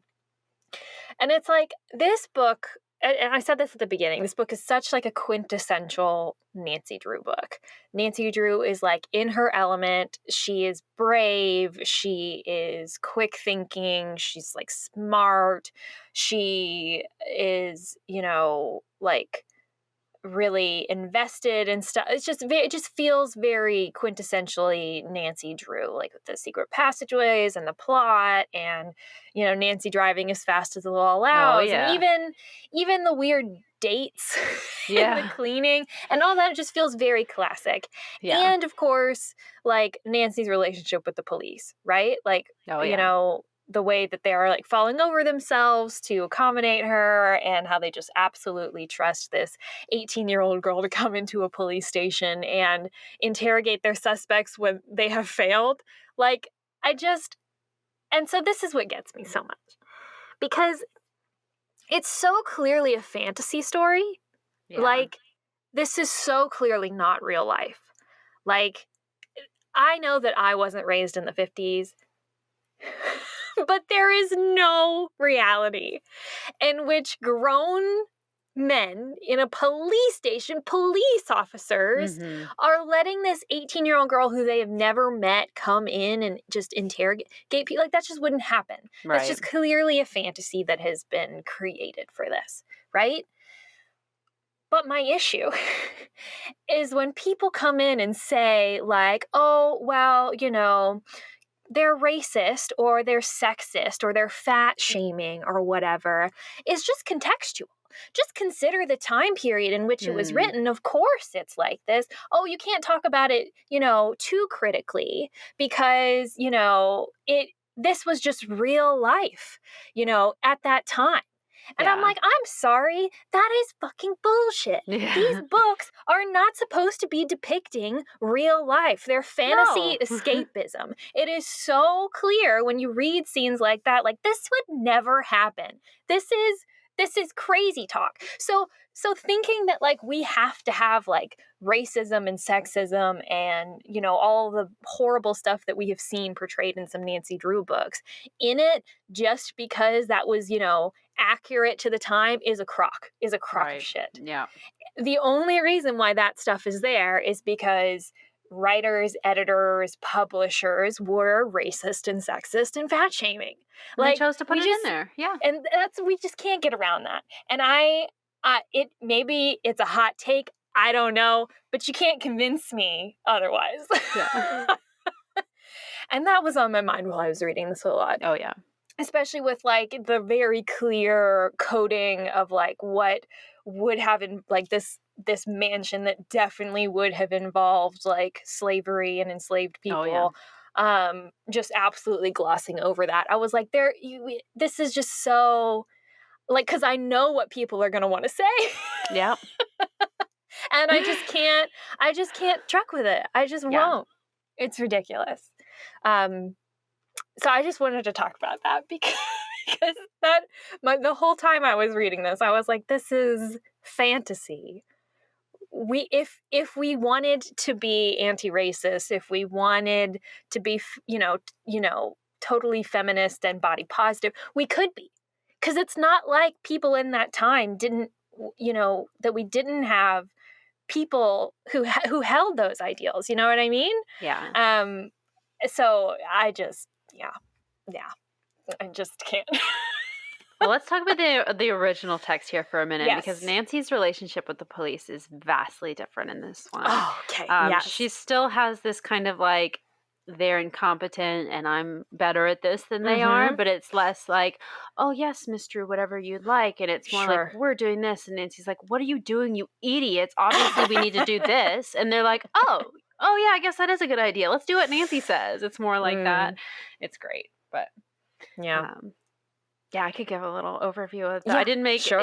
extremely detailed notes about the plot of the summary for the original text, but it actually so there's no Willie Wharton or anything like that. It actually starts with well, he's not even Nathan Gomer. It's Gombet instead of the R. So I don't know if it's Gombet or Gombe or I don't know how you pronounce that. If it's supposed to be like a French T, it's not pronounced. I don't know. But so we start. Carson's out of the house. I think he's at work, and then I think Hannah's off, like, seeing her sister or something like that. We say, and there's a knock at the door, and Nancy's not expecting anyone, but she goes. She opens it. It's Nathan. He's like, "I need those papers from your father," and she's like, "Well, Dad didn't tell me to, like, leave any papers for you, so I don't know what you're talking about. You'll just have to come back when he's home, like maybe tomorrow, but you need to leave." And he forces his way inside the home and like runs into Carson's study and then, like, essentially, like, traps Nancy in there. And then she's like, "If you don't get out, I'm calling the cops." And she, like, tries to make a break for the phone, but he, like, grabs her, and it's like this whole thing. Whoa. Yeah, it's just like, and she, like, gets away and she starts to call the police, and he's like, stop, I'll go. But he's just, like, really after these papers. So Carson and Hannah come home, and we learn that and there's a little bit with the railroad stuff. So he had agreed to sell some of his land to the railroad, and Carson's like handling it for the railroad company. So Nathan has now decided that he didn't ask for enough money, and even though the deal has now gone through, he wants to undo it, and he's trying to get those papers back from Carson so that he can resell to the railroad for like a higher dollar amount. And the way they depict him is very much like he's going through like a mental health crisis at the current moment. Wow. He's very manic, and they Okay. portray him as like dangerously mentally ill, almost. So he leaves, and then Nancy's kind of next morning, Nancy decides that she is going to go visit Abigail Rowan to check up on her because we've just finished Secret of the Old Clock. So that's, if you guys remember Old Clock, that's the old lady who she lives alone, and Josiah Crowley was supposed to leave her a lot of money. So Nancy decides that she's going to go just check in on her, see how she's doing. We learn that now that she's got all the money from the Crowley estate, she's doing really well. She's all healthy. She's got everything that she needs now. But she's actually in the middle of entertaining her old friend, who is Rosemary Turnbull. So Rosemary starts telling her, I was just telling Abigail that my house is haunted and everything's kind of crazy. And Abigail's like, well, Nancy's a detective. Maybe you could hire Nancy as your detective to come look into this. And she's like, yeah, I just have to ask my dad first. So she goes home, she talks to Carson, and Carson's like, well, I'm actually supposed to go to Chicago for a business trip, and it's nothing to do with the railroad. It's just a normal Chicago business trip that he's going on. I'm going next week, so this might actually be perfect timing because Hannah was supposed to have next week off. So why don't you just go stay with the Turnbulls for the week so I know where you are, and then I'm in Chicago, so everything's good. So they decide that they're going to do that. And then Nancy is kind of still shaken up from the other day. So she's like, I'm going to go visit Helen. And so she goes have dinner with Helen. And she's like, should I tell her about the Turnbull Mansion mystery? No, Helen's kind of a gossip and I don't want word getting out. So she just doesn't tell Helen. And there's also no mention of Helen getting married. There's no Jim Archer conversation. It's just like, hey, Nancy, remember last summer at Moon Lake? That was great. Why didn't you tell me you were on a mystery? I would have loved to help. And she's like, well, you're not helping with this one either. And then she leaves. Oh my gosh. So Carson goes off to Chicago. Nancy goes to the Turnbull Mansion. They make a big point of saying that the Turnbulls never decided to invest in having the house like put electricity in it because it's so old. The house just doesn't have electricity, so they don't have a phone, and all their lights are like gas lamps and everything. So we are like, obviously this is 1930 now. 1930, this old cold home.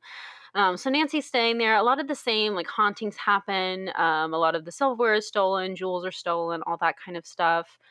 I'm trying to think if there's anything like specific. The gorilla mask happen? There's no gorilla mask. There's no like man with long hair standing in the foyer or anything. And like I said, it is Floretta and Rosemary are sisters, not mother-daughter, and they're a little bit older. Neither of them ever married. I'm wondering if they wanted to focus more on like the family dynamic in the original text of like Helen's getting married. She's going to be this happy little bride. And then we have these older ladies that are also her family and have this connection. And I definitely think, too, I can see how in, like, the 1950s, like, two older women sisters who are living together is, like, taboo. Were they never married? Do they not have children? Like, what? And they don't have children, Right. So that is, like, not socially acceptable. Not incredibly so, but just like enough to raise eyebrows. Right. But, an older woman and her daughter, of course, it's so, that's it normal. makes sense She's for widowed, a daughter to come the old care lady. for her aging mother, right? That's good, right? Yeah. So I can see why that change would be made. Yeah. Like Disney-fied almost. Like, it's all happy. Exactly. It's not this sad thing of these ladies that never have children. What a disgusting idea. Or that, like, these women can't live alone and be totally happy and fine without family and children around. Right. Yeah. Exactly. Yeah. There's also no mention of any, like, outbuildings on the property. We're only told about the mansion, which we call it Twin Elms in this one. They just call it the mansion in the original text. And we also learn that Nathan lives at Riverview, or they don't call it Riverview in the original text. I don't remember if it had a name, but he lives there. He didn't buy it like mid-story. He has been living there for a long time. I think he might actually be like a very distant cousin of the Turnbulls. They don't specifically say like, oh, that's our cousin or we're related or anything like that, but just like the brother that had sold that house, or the brother that had lived in that house, eventually it got passed down to him, and then the brother that had lived in Twin Elms passed it down to these sisters. And so like we said, it was the two brothers that that owned the houses, and then there was the Civil War, and one brother joined the Confederacy, excuse me, and then the Turnbull sisters, their ancestor, joined the Union, and he actually like died in the war and then left the house. So there's that whole plot line with it. And then we actually get the Carson kidnapping scene. Like, we see that the perspective switches to focus on Carson. So it's not like first person written, it's still the third person point of view, but like we're seeing Carson's actions. So we see him get off the train from Chicago. He like lands in River Heights or whatever, and then Nathan comes running up to him on the platform and is like, "You need to come with me right away. Something has happened to Nancy." And Carson's like immediately freaked out, and he's like, "What are you doing here? You're like my enemy or whatever. I don't want to talk to you." But he's like, no, like something happened. You need to come with me right away. So Carson agrees to get into the car with him. He gets in the car, and Nathan starts explaining like, "Yeah, Nancy was on her way to see me because she wanted to investigate some clue with this case or whatever. And there was a car accident right in front of my house, and like she's alive right now, but we don't know if she's gonna pull through. And like the doctor is with her at my house right now. Let me take you to my house."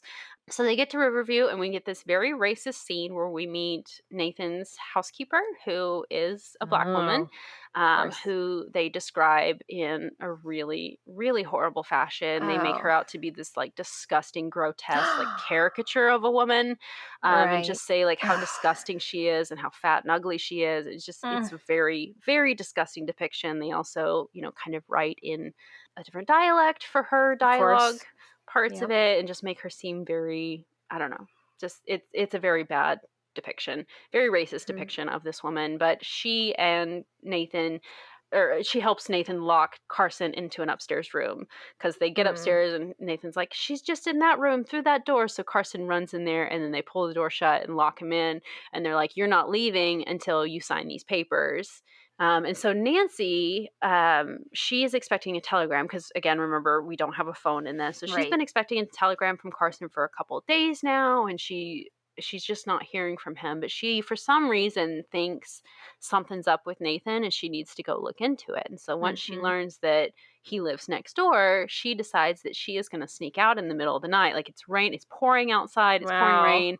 And so she doesn't even tell the Turnbull sisters that she's going. She literally sneaks out a window in the kitchen, because, I mean, these aren't like deadbolts that we have today. There's a physical key in the lock that you have to lock the front door. And when Nancy goes to leave out the front door, there's no key, so she physically can't get out because the door's locked. And so she has to sneak out the kitchen window, walks all the way to Nathan's house. And as she gets there, she sees him leaving. And what she doesn't know is that he is going to try to find Nancy. He is like got this plot that he's going to go to the Turnbull's house and kidnap Nancy so that he can like, because Carson is locked up in this house, and we even get this like scene where Carson's thinking like, is Nancy tied up somewhere also in this house with me, and I just can't get to her right now.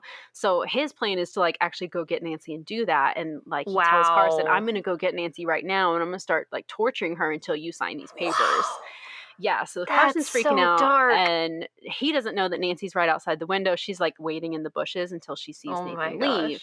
And she knows that the housekeeper's in there, so she tries to like sneak around and find a way into the house. So she eventually gets down into like the cellar of the house, and then the housekeeper woman like hears something in the basement, so she like goes down to investigate. And so Nancy has to hide, and then she thinks she can see like a secret passageway opening in the cellar, but she like can't get it open or whatever. So she just kind of leaves it, and then she can't get back out. So she decides to just go upstairs. And she actually like gets upstairs, and she's standing outside the door where Carson is. And I forgot to mention this as well. Instead of the owl scene, it's actually two canaries that make their way in. And then that's so random. It is, but the Turnbull sisters mentioned something about Nathan being a bird lover, and he keeps a bunch of birds. And so Nancy's like, "That's weird. Did he like bring birds with him, or did the birds like get out and fly in here somehow? Like, what's going on?" So she gets upstairs in the house, and she's actually like standing outside the room where Carson is locked up, and she doesn't know that he's in there, but she like hears a cough, and she's like, "That's really weird. Is there somebody else in this house besides just the housekeeper lady? Because I know that Nathan's gone." So then she hears the lady coming upstairs, so she has to like duck into the room that's next to the room that Carson is like trapped in, and she gets in there and she hides, and then she realizes it's the bird room. And there's all sorts of, it's just like horrifying, tons and tons and tons of birds in there. And then one of the parrots actually starts squawking and talking. Shut up. And Of so Nancy course. has to hide in the closet. And then the housekeeper lady comes in and she's like, "Oh, shut up, bird," or whatever. And she looks No, she around thinks real it's the quick. bird. Right. Well, it is the bird. And but she Right, thinks that but something has upset the bird. She looks around. She can't oh. find anything. But then she locks the door to the bedroom, Oh. the bird bedroom. So Nancy now can't get out. And she's stuck in this closet and she's feeling around and she kind of like hits something on the wall and she realizes it's this like handle thing.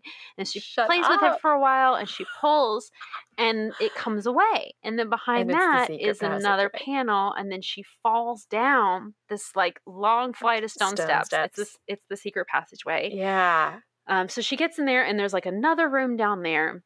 Thankfully, she has a flashlight with her, so she turns the flashlight on, and she realizes now that the panel in the closet where she had fallen down through has now like closed behind her, so she can't get back in.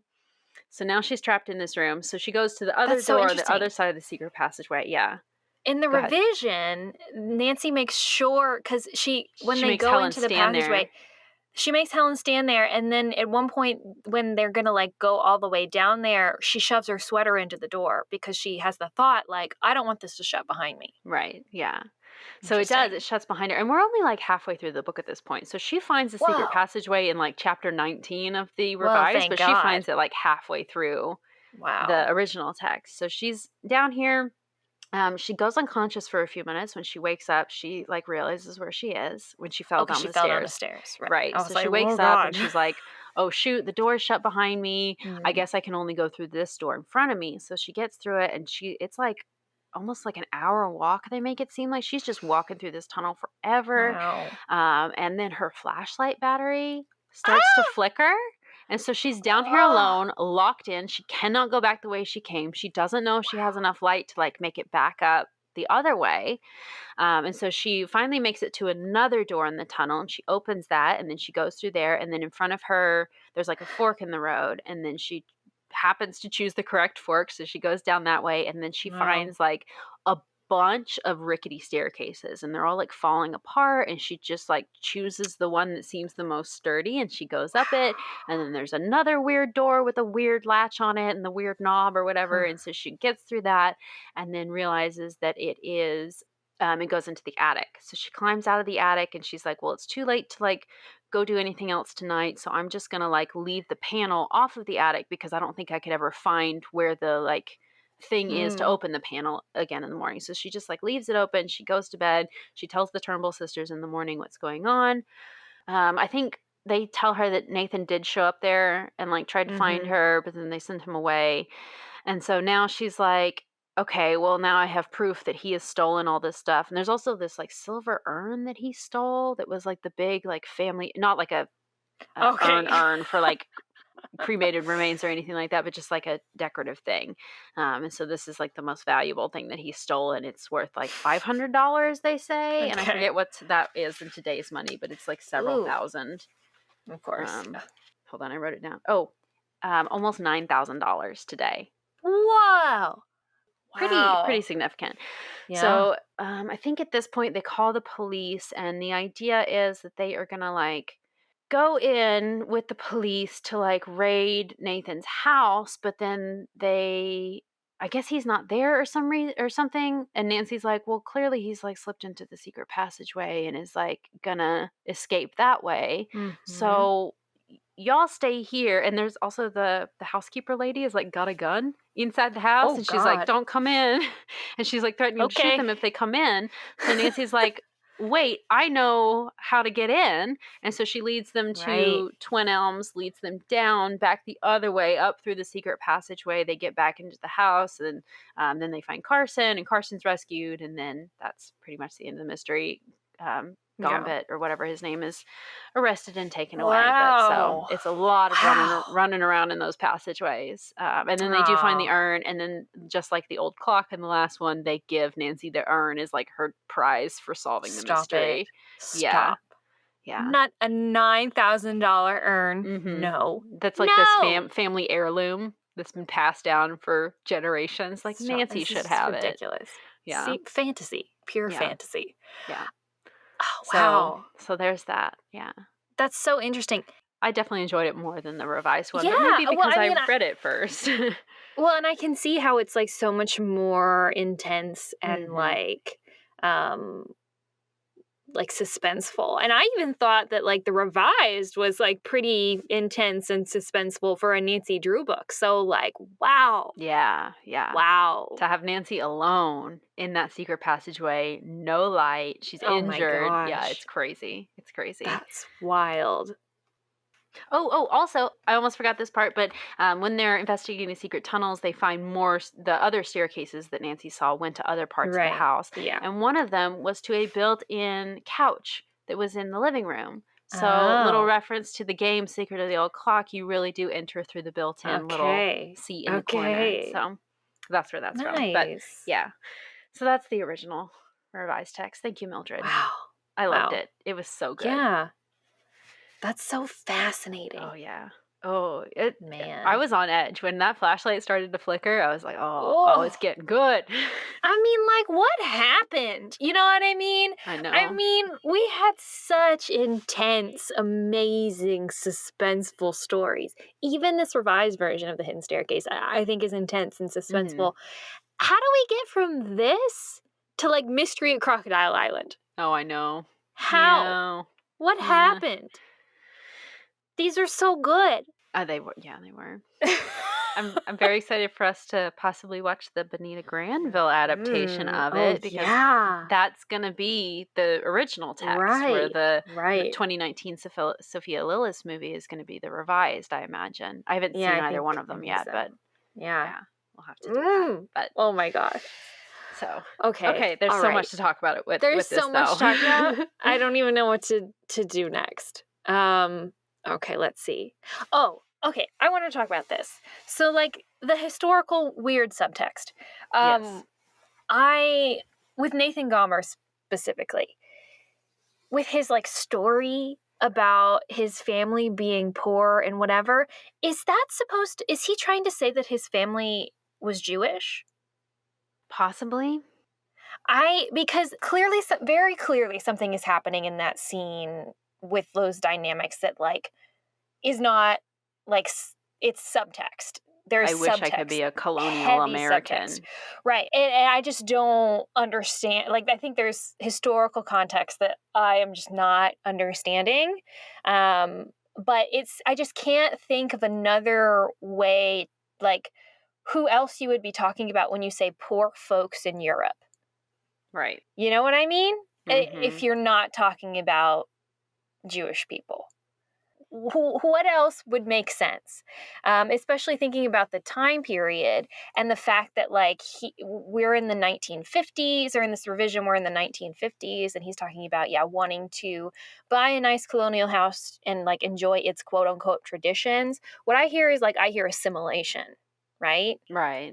And I think in the 1950s, right after the end of World War II, what else are you talking about? If you're not talking about, like, trying to move past World War II. I'm trying to Google the name origin of Gomer. Well, but the thing is he's lying. Right. Well, yeah. Right. So he's clearly lying to Miss Flora when he's talking about this. I'm just trying to understand, like, what the story is that he's telling. And it makes it seem like he's trying to say that his family is Jewish and we're post-World War II. And so now he's here in this town in America and he wants to buy a house to fully embrace American life. But that's a lie. He's not, right? Right. I mean, and I don't know. That's not in the original text, is it? No, that story. Yeah. So that's an invention. Mm-hmm. That's an invention from the revision, which happened in 1950, what? 59? 9, yeah. Like, Yeah, it's really weird. It's odd. And especially when you think about, like, that and, like, let's just not talk about the Civil War and let's just not talk about servants in that time period were enslaved people. Because the Revolutionary War is more palatable for what they're trying to argue. It's like, what are we focusing on here and why? Yeah. It's like, let's teach children a history lesson, but put so much subtext in there that we're not. But also not. Oh. Yeah. Mm-hmm. Anyway. Yeah. Okay, let's see. Let's talk about Helen. Yes. I thought it was very interesting that they gave her this whole marriage plot, especially because the Yes. original was, hey, Helen, let's have dinner, and then I'm not going to tell you about the mystery because you're such a gossip. You'll tell the whole town that I'm I love investigating. that. That's hilarious. Why can that not be in this one?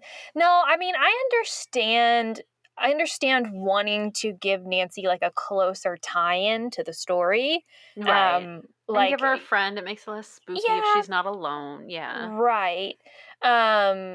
I understand that. I don't necessarily like it, but I Right. get it. I understand the motivation. But yeah, I think it's really interesting the way that we like pair Helen and like this family relationship with like this idea of like social norms of the time. Just Right. very clearly what's happening in the story instead of just like trying to give Nancy a more like a bigger reason to be here and investigating, and to give Nancy a friend to Right. like bounce things off of, you know, to be able to not narrate, to have a lot of what's happening not be narration but be like dialogue and events, right? So yeah. It's like, what was it? Was it to do that, or was it to be able to highlight whatever social conventions of the time that you really wanted to? Mm-hmm. You know what I mean? And make Within it 3 seem years, like Nancy. yes, that's the thing, is that they specify that she's 3 years older. So it's like, are we supposed to understand from this that at 21, that's the age that you're supposed to get married, and that Nancy, yeah, in 3 years should be where Helen is? This is the trajectory that she's on currently because that's where girls are supposed to be at that time. Right. Mm. Who was it that said that Nancy Drew can never get married? Was that Mildred? No, I think Or was it it was Harriet? Harriet. Yeah. Yeah. But see, that's so interesting. But then why do this? Why set this up? Like, clearly we exist outside of space and time. Why do we have to make this the trajectory for Nancy? We don't even have to Right. talk about it. Right. We don't even have to talk about it. And they make a special point to mention that Nancy's going to be a bridesmaid at the end. Helen asked her to be in the wedding Right. party, and that is nice. But we do know Well, yeah. from later books, obviously we've read, she does get married at some point in the series. I don't remember specifically which book she gets married in, but she will be married before number 10. We know we've read that one already, but I'm And they have a interested baby, to, don't they? at some point, maybe? Do they? I don't remember. Never mind. I'm thinking about Bess's cousin again. I do that all the time. Oh, maybe. Bess's cousin Well, has that baby that Nancy yeah. babysits. Anyway. Oh, that's right. That's right. But so I'd be really interested to do a comparison of Helen's timeline of like, does she, I don't know that she even gets married in the original. She might. I feel like she probably does, but I don't know. But I would like to see how that arc takes place in a comparison between the original and the revised, because if she's not even engaged yet in the second one, how's that going to go if she's married by book 10? Like, yeah. I mean, considering, I don't know, that she got engaged in a matter of months from the man that she met. I don't know. Could be even quicker than that. Could be faster. Yeah.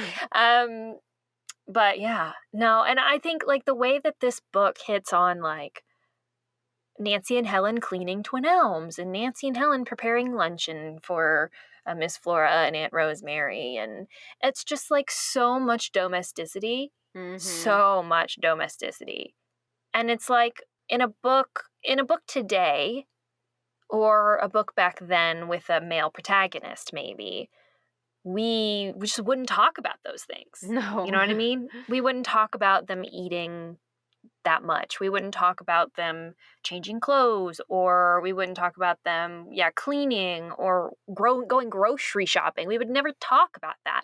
Not that it's not something that people would have done and been involved with, but that it's just not the focus of the story. The same way that you don't talk about, we don't talk about in this book Nancy going to the bathroom. Of course she pees. Like, you know what? Like, she's a human being, but we don't talk about it because it's, like, just not relevant. Right. Unless it is, and then it'll be in a scene. You know what I mean? But, like, so it's just like, why are we putting this in there?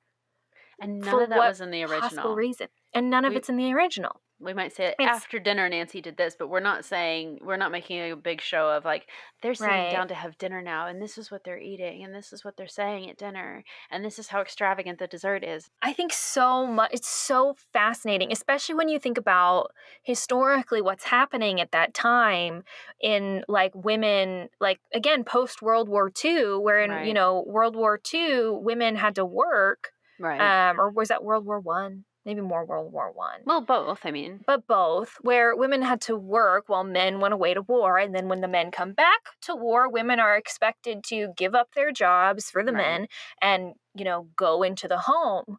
And so it's like we have to set up Nancy as being like this perfect woman of the time in order to make her desirable and like to be a quote unquote good girl. You know what I mean? Right. She has to we have to show her performing these actions so that everybody's clear on the fact that Nancy is good. She's fine. She's on the path to marriage, even though she's not.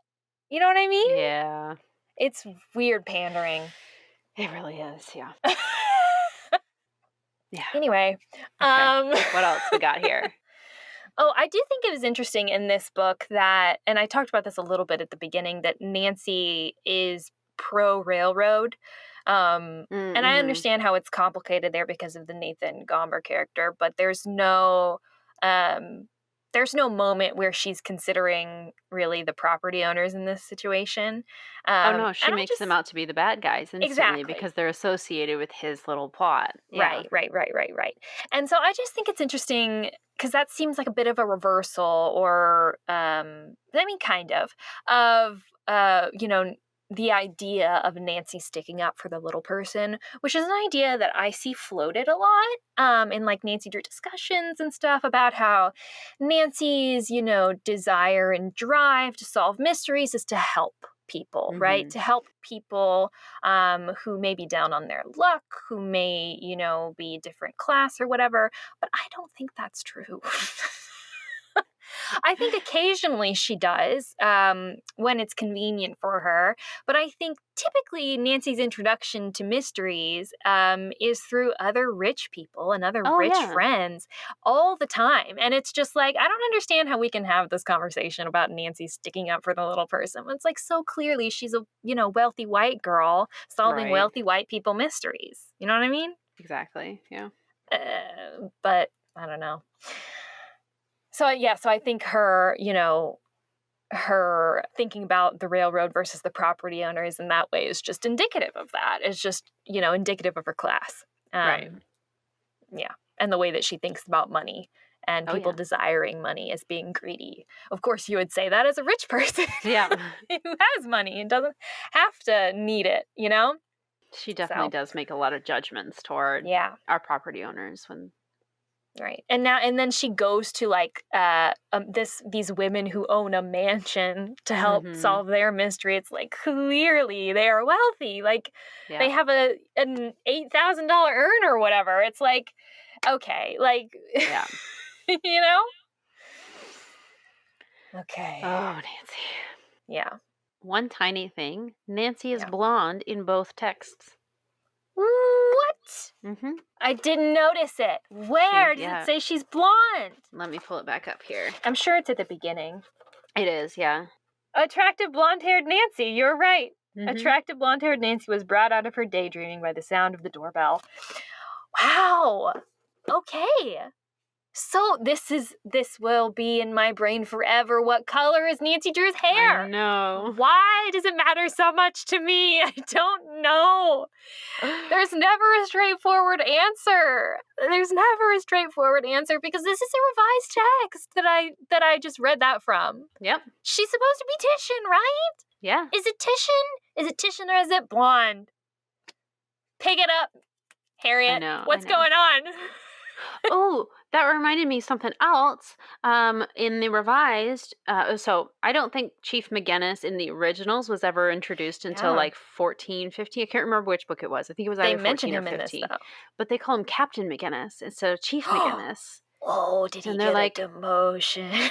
something. I don't know, because she's talking to the cop near Twin Elms, Yeah. and he's like, yeah, I'll relay this over to Captain McGinnis in River Heights Yeah. so that, in case he goes to River Heights, they know as well. And I was like, oh, that's interesting that they Yeah. added him into this revision just to give him the wrong name. So I don't know if maybe they revised this.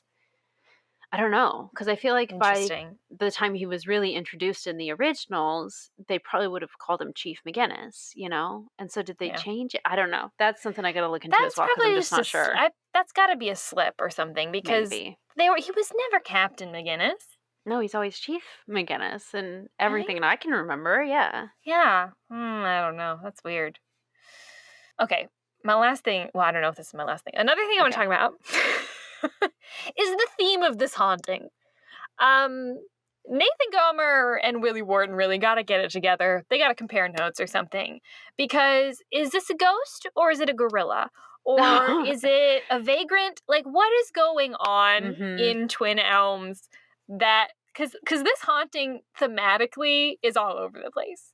We have the swinging chandelier, which is like poltergeist.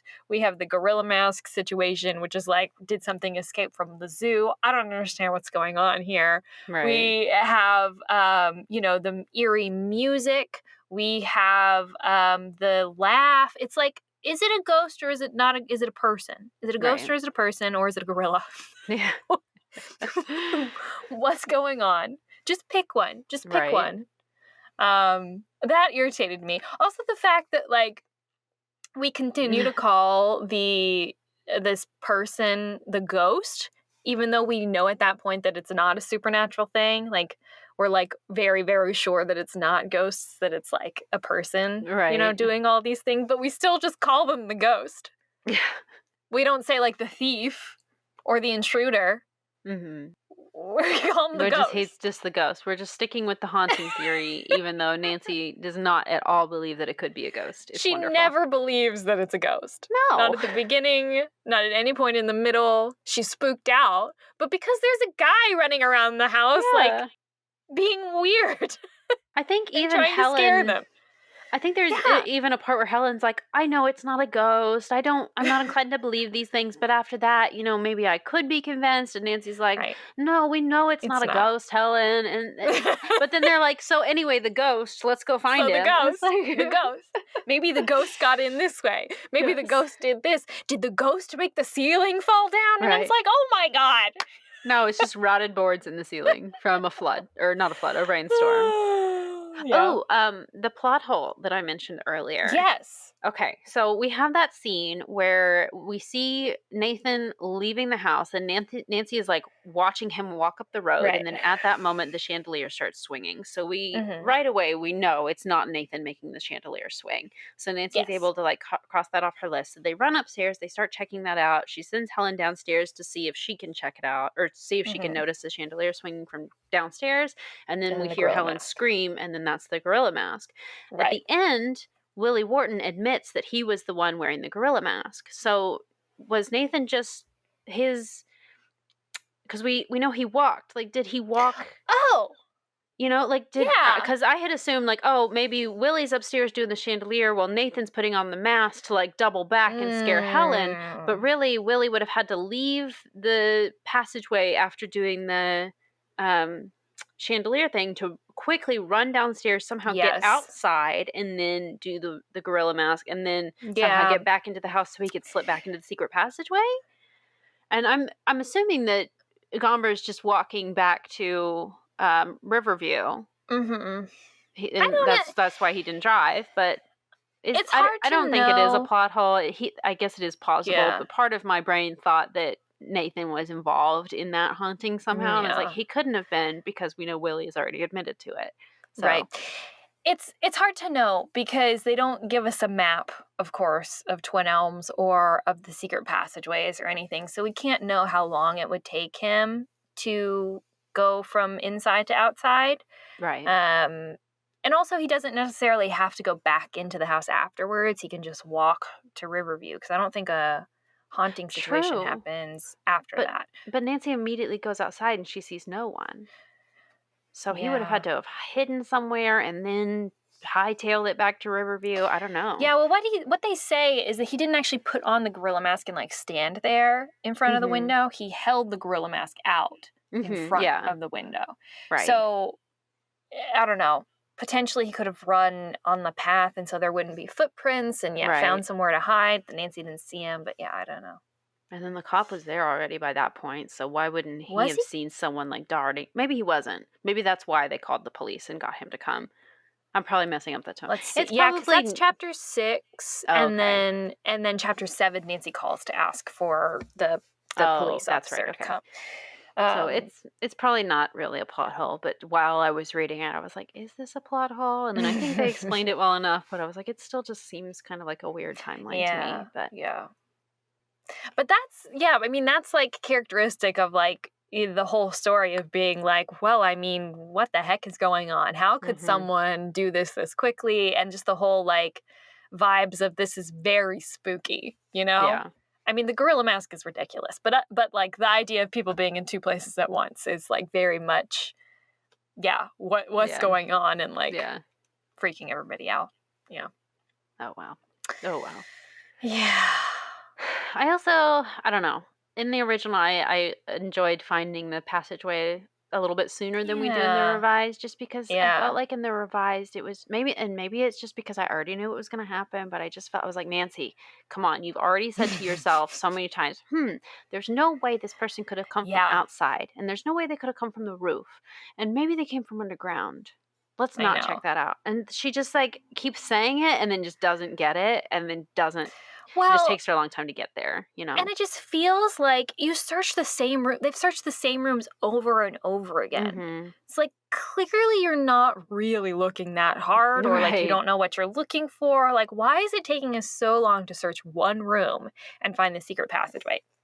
I know it just felt like it was taking so long. Yes. I know they're supposed to be very cleverly disguised or whatever, but it's like, how many times are we going to search the freaking attic? Like, how many times? How many times are we going to go around the outbuildings? It just felt excessive. And it's like, in chapter, 5, we search everything. And in chapter 6, we search again, and we search again, and we search again, and we search again. And it's like, okay, is there anything else we can do? Like, let's burn the house down at this point. I get that the finding of the titular staircase is so exciting that it does, for the revised, it does kind of make this perfect climax for the story. It makes, it's very exciting. You want that to be your big moment, but it also felt like they dragged it out and made Nancy just not investigate it as thoroughly as she could have, just so that they could push it till later, so that, I like the climax being Nancy getting the police to go in and like rescue Carson and do that. I mean, we already know about the staircase, and we're clever now. We use that as our way to sneak up on the bad guy rather than we found it. Another book's over.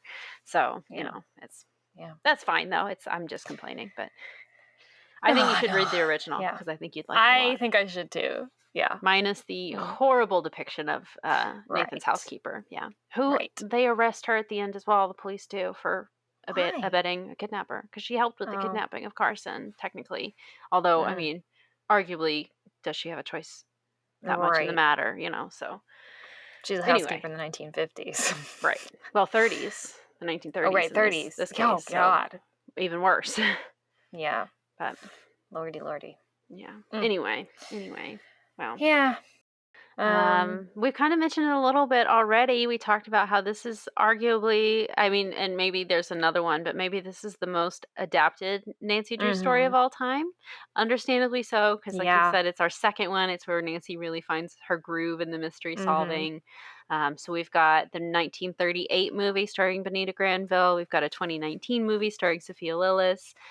Secret of the Old Clock, the game, is very, very, very slightly inspired by this book, because like we said, we do have the secret passageway that opens up, that we see and Helen Corning and Jim Archer. Yeah, Jim Archer. All characters. Yeah, well, Helen, she's mentioned. I would have liked to see Helen be like a phone contact in that game at the very least, but missed opportunity.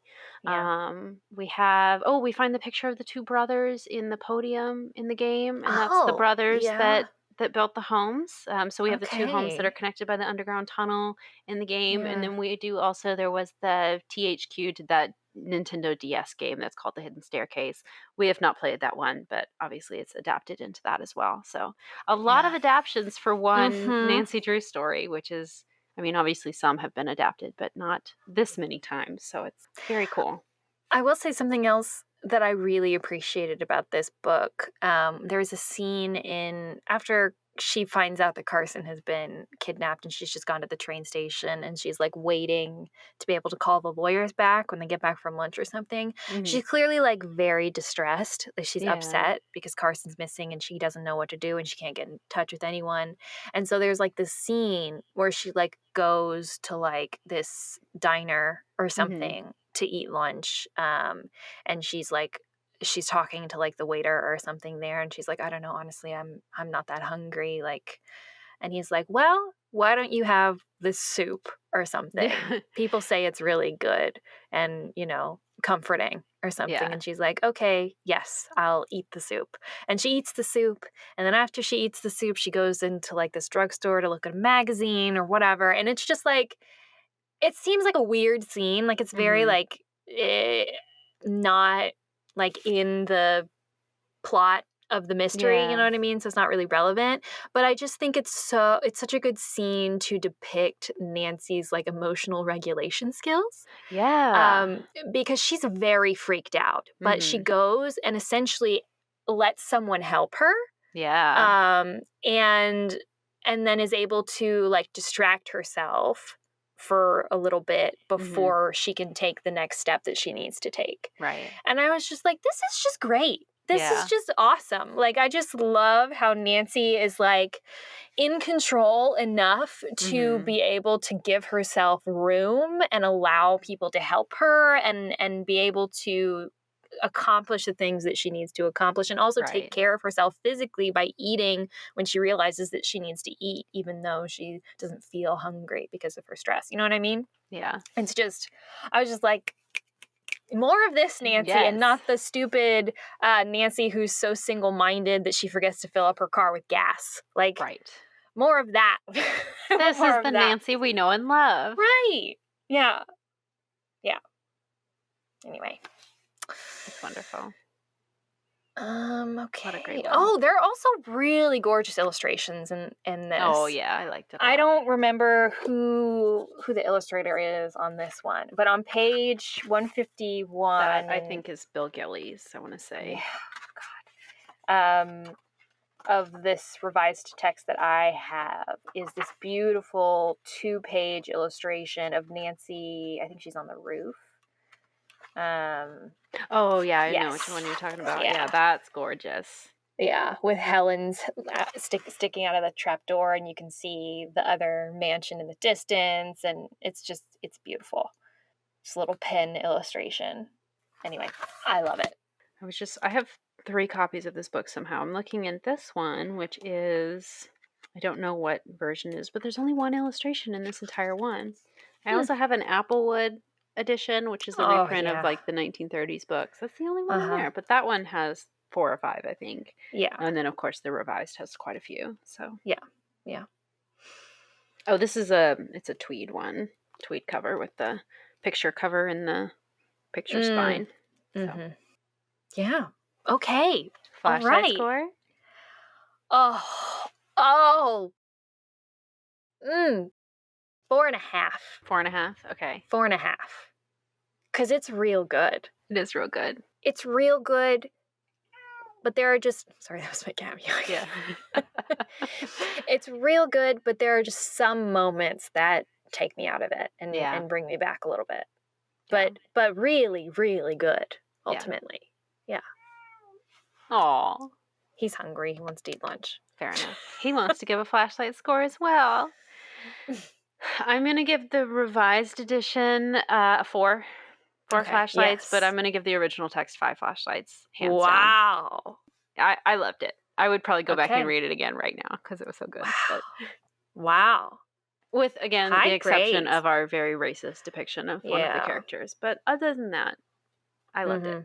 It's a great one. I can very, very easily understand why they've adapted it so many times and why it's such a solid fan favorite. Yeah, absolutely. I remember because technically it's the first Nancy Drew book I ever read myself because my mom read Old Clock to me. And then Oh my so I was God. like, when am I, I'm going to get the next one now. And then that's what started the Nancy Drew obsession so from then on. precious. So I remember Wow. loving it back then. And I was very glad to reread it today and find that I still loved Yeah. it just as much. Oh, It's wonderful. God. Love that about Nancy Drew. Oh, I know, right? You can just revisit them time and time again, and most of them hold up. Yeah. Yeah, for the most part, yeah. Yeah, for the most part. Well, should we tell them our next one? I think so, Corey. Okay. So we are actually going to be covering Secret of the Old Clock. Again, kind of, but we're going to be covering the Her Interactive PC game, Secret of the Old Clock, with our friends over at River Heights Buzz. Yes. So we're very excited for that. Coming up in a couple weeks here. Yep. And then I think we're going to do a two-parter. So part 1 will be in a couple weeks, and then they'll post part 2 probably just a few days later. But we'll let you know in that episode when and where to find the other half. And listen, any opportunity for me to replay a Nancy Drew game, I'm going to take. So I'm very excited. We're really going back to the 1930s now. Oh, yeah. Mm-hmm. Oh, yeah.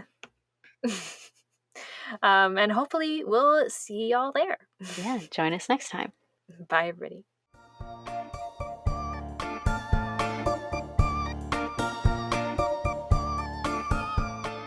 Thank you for listening to Regular Nancy Drew.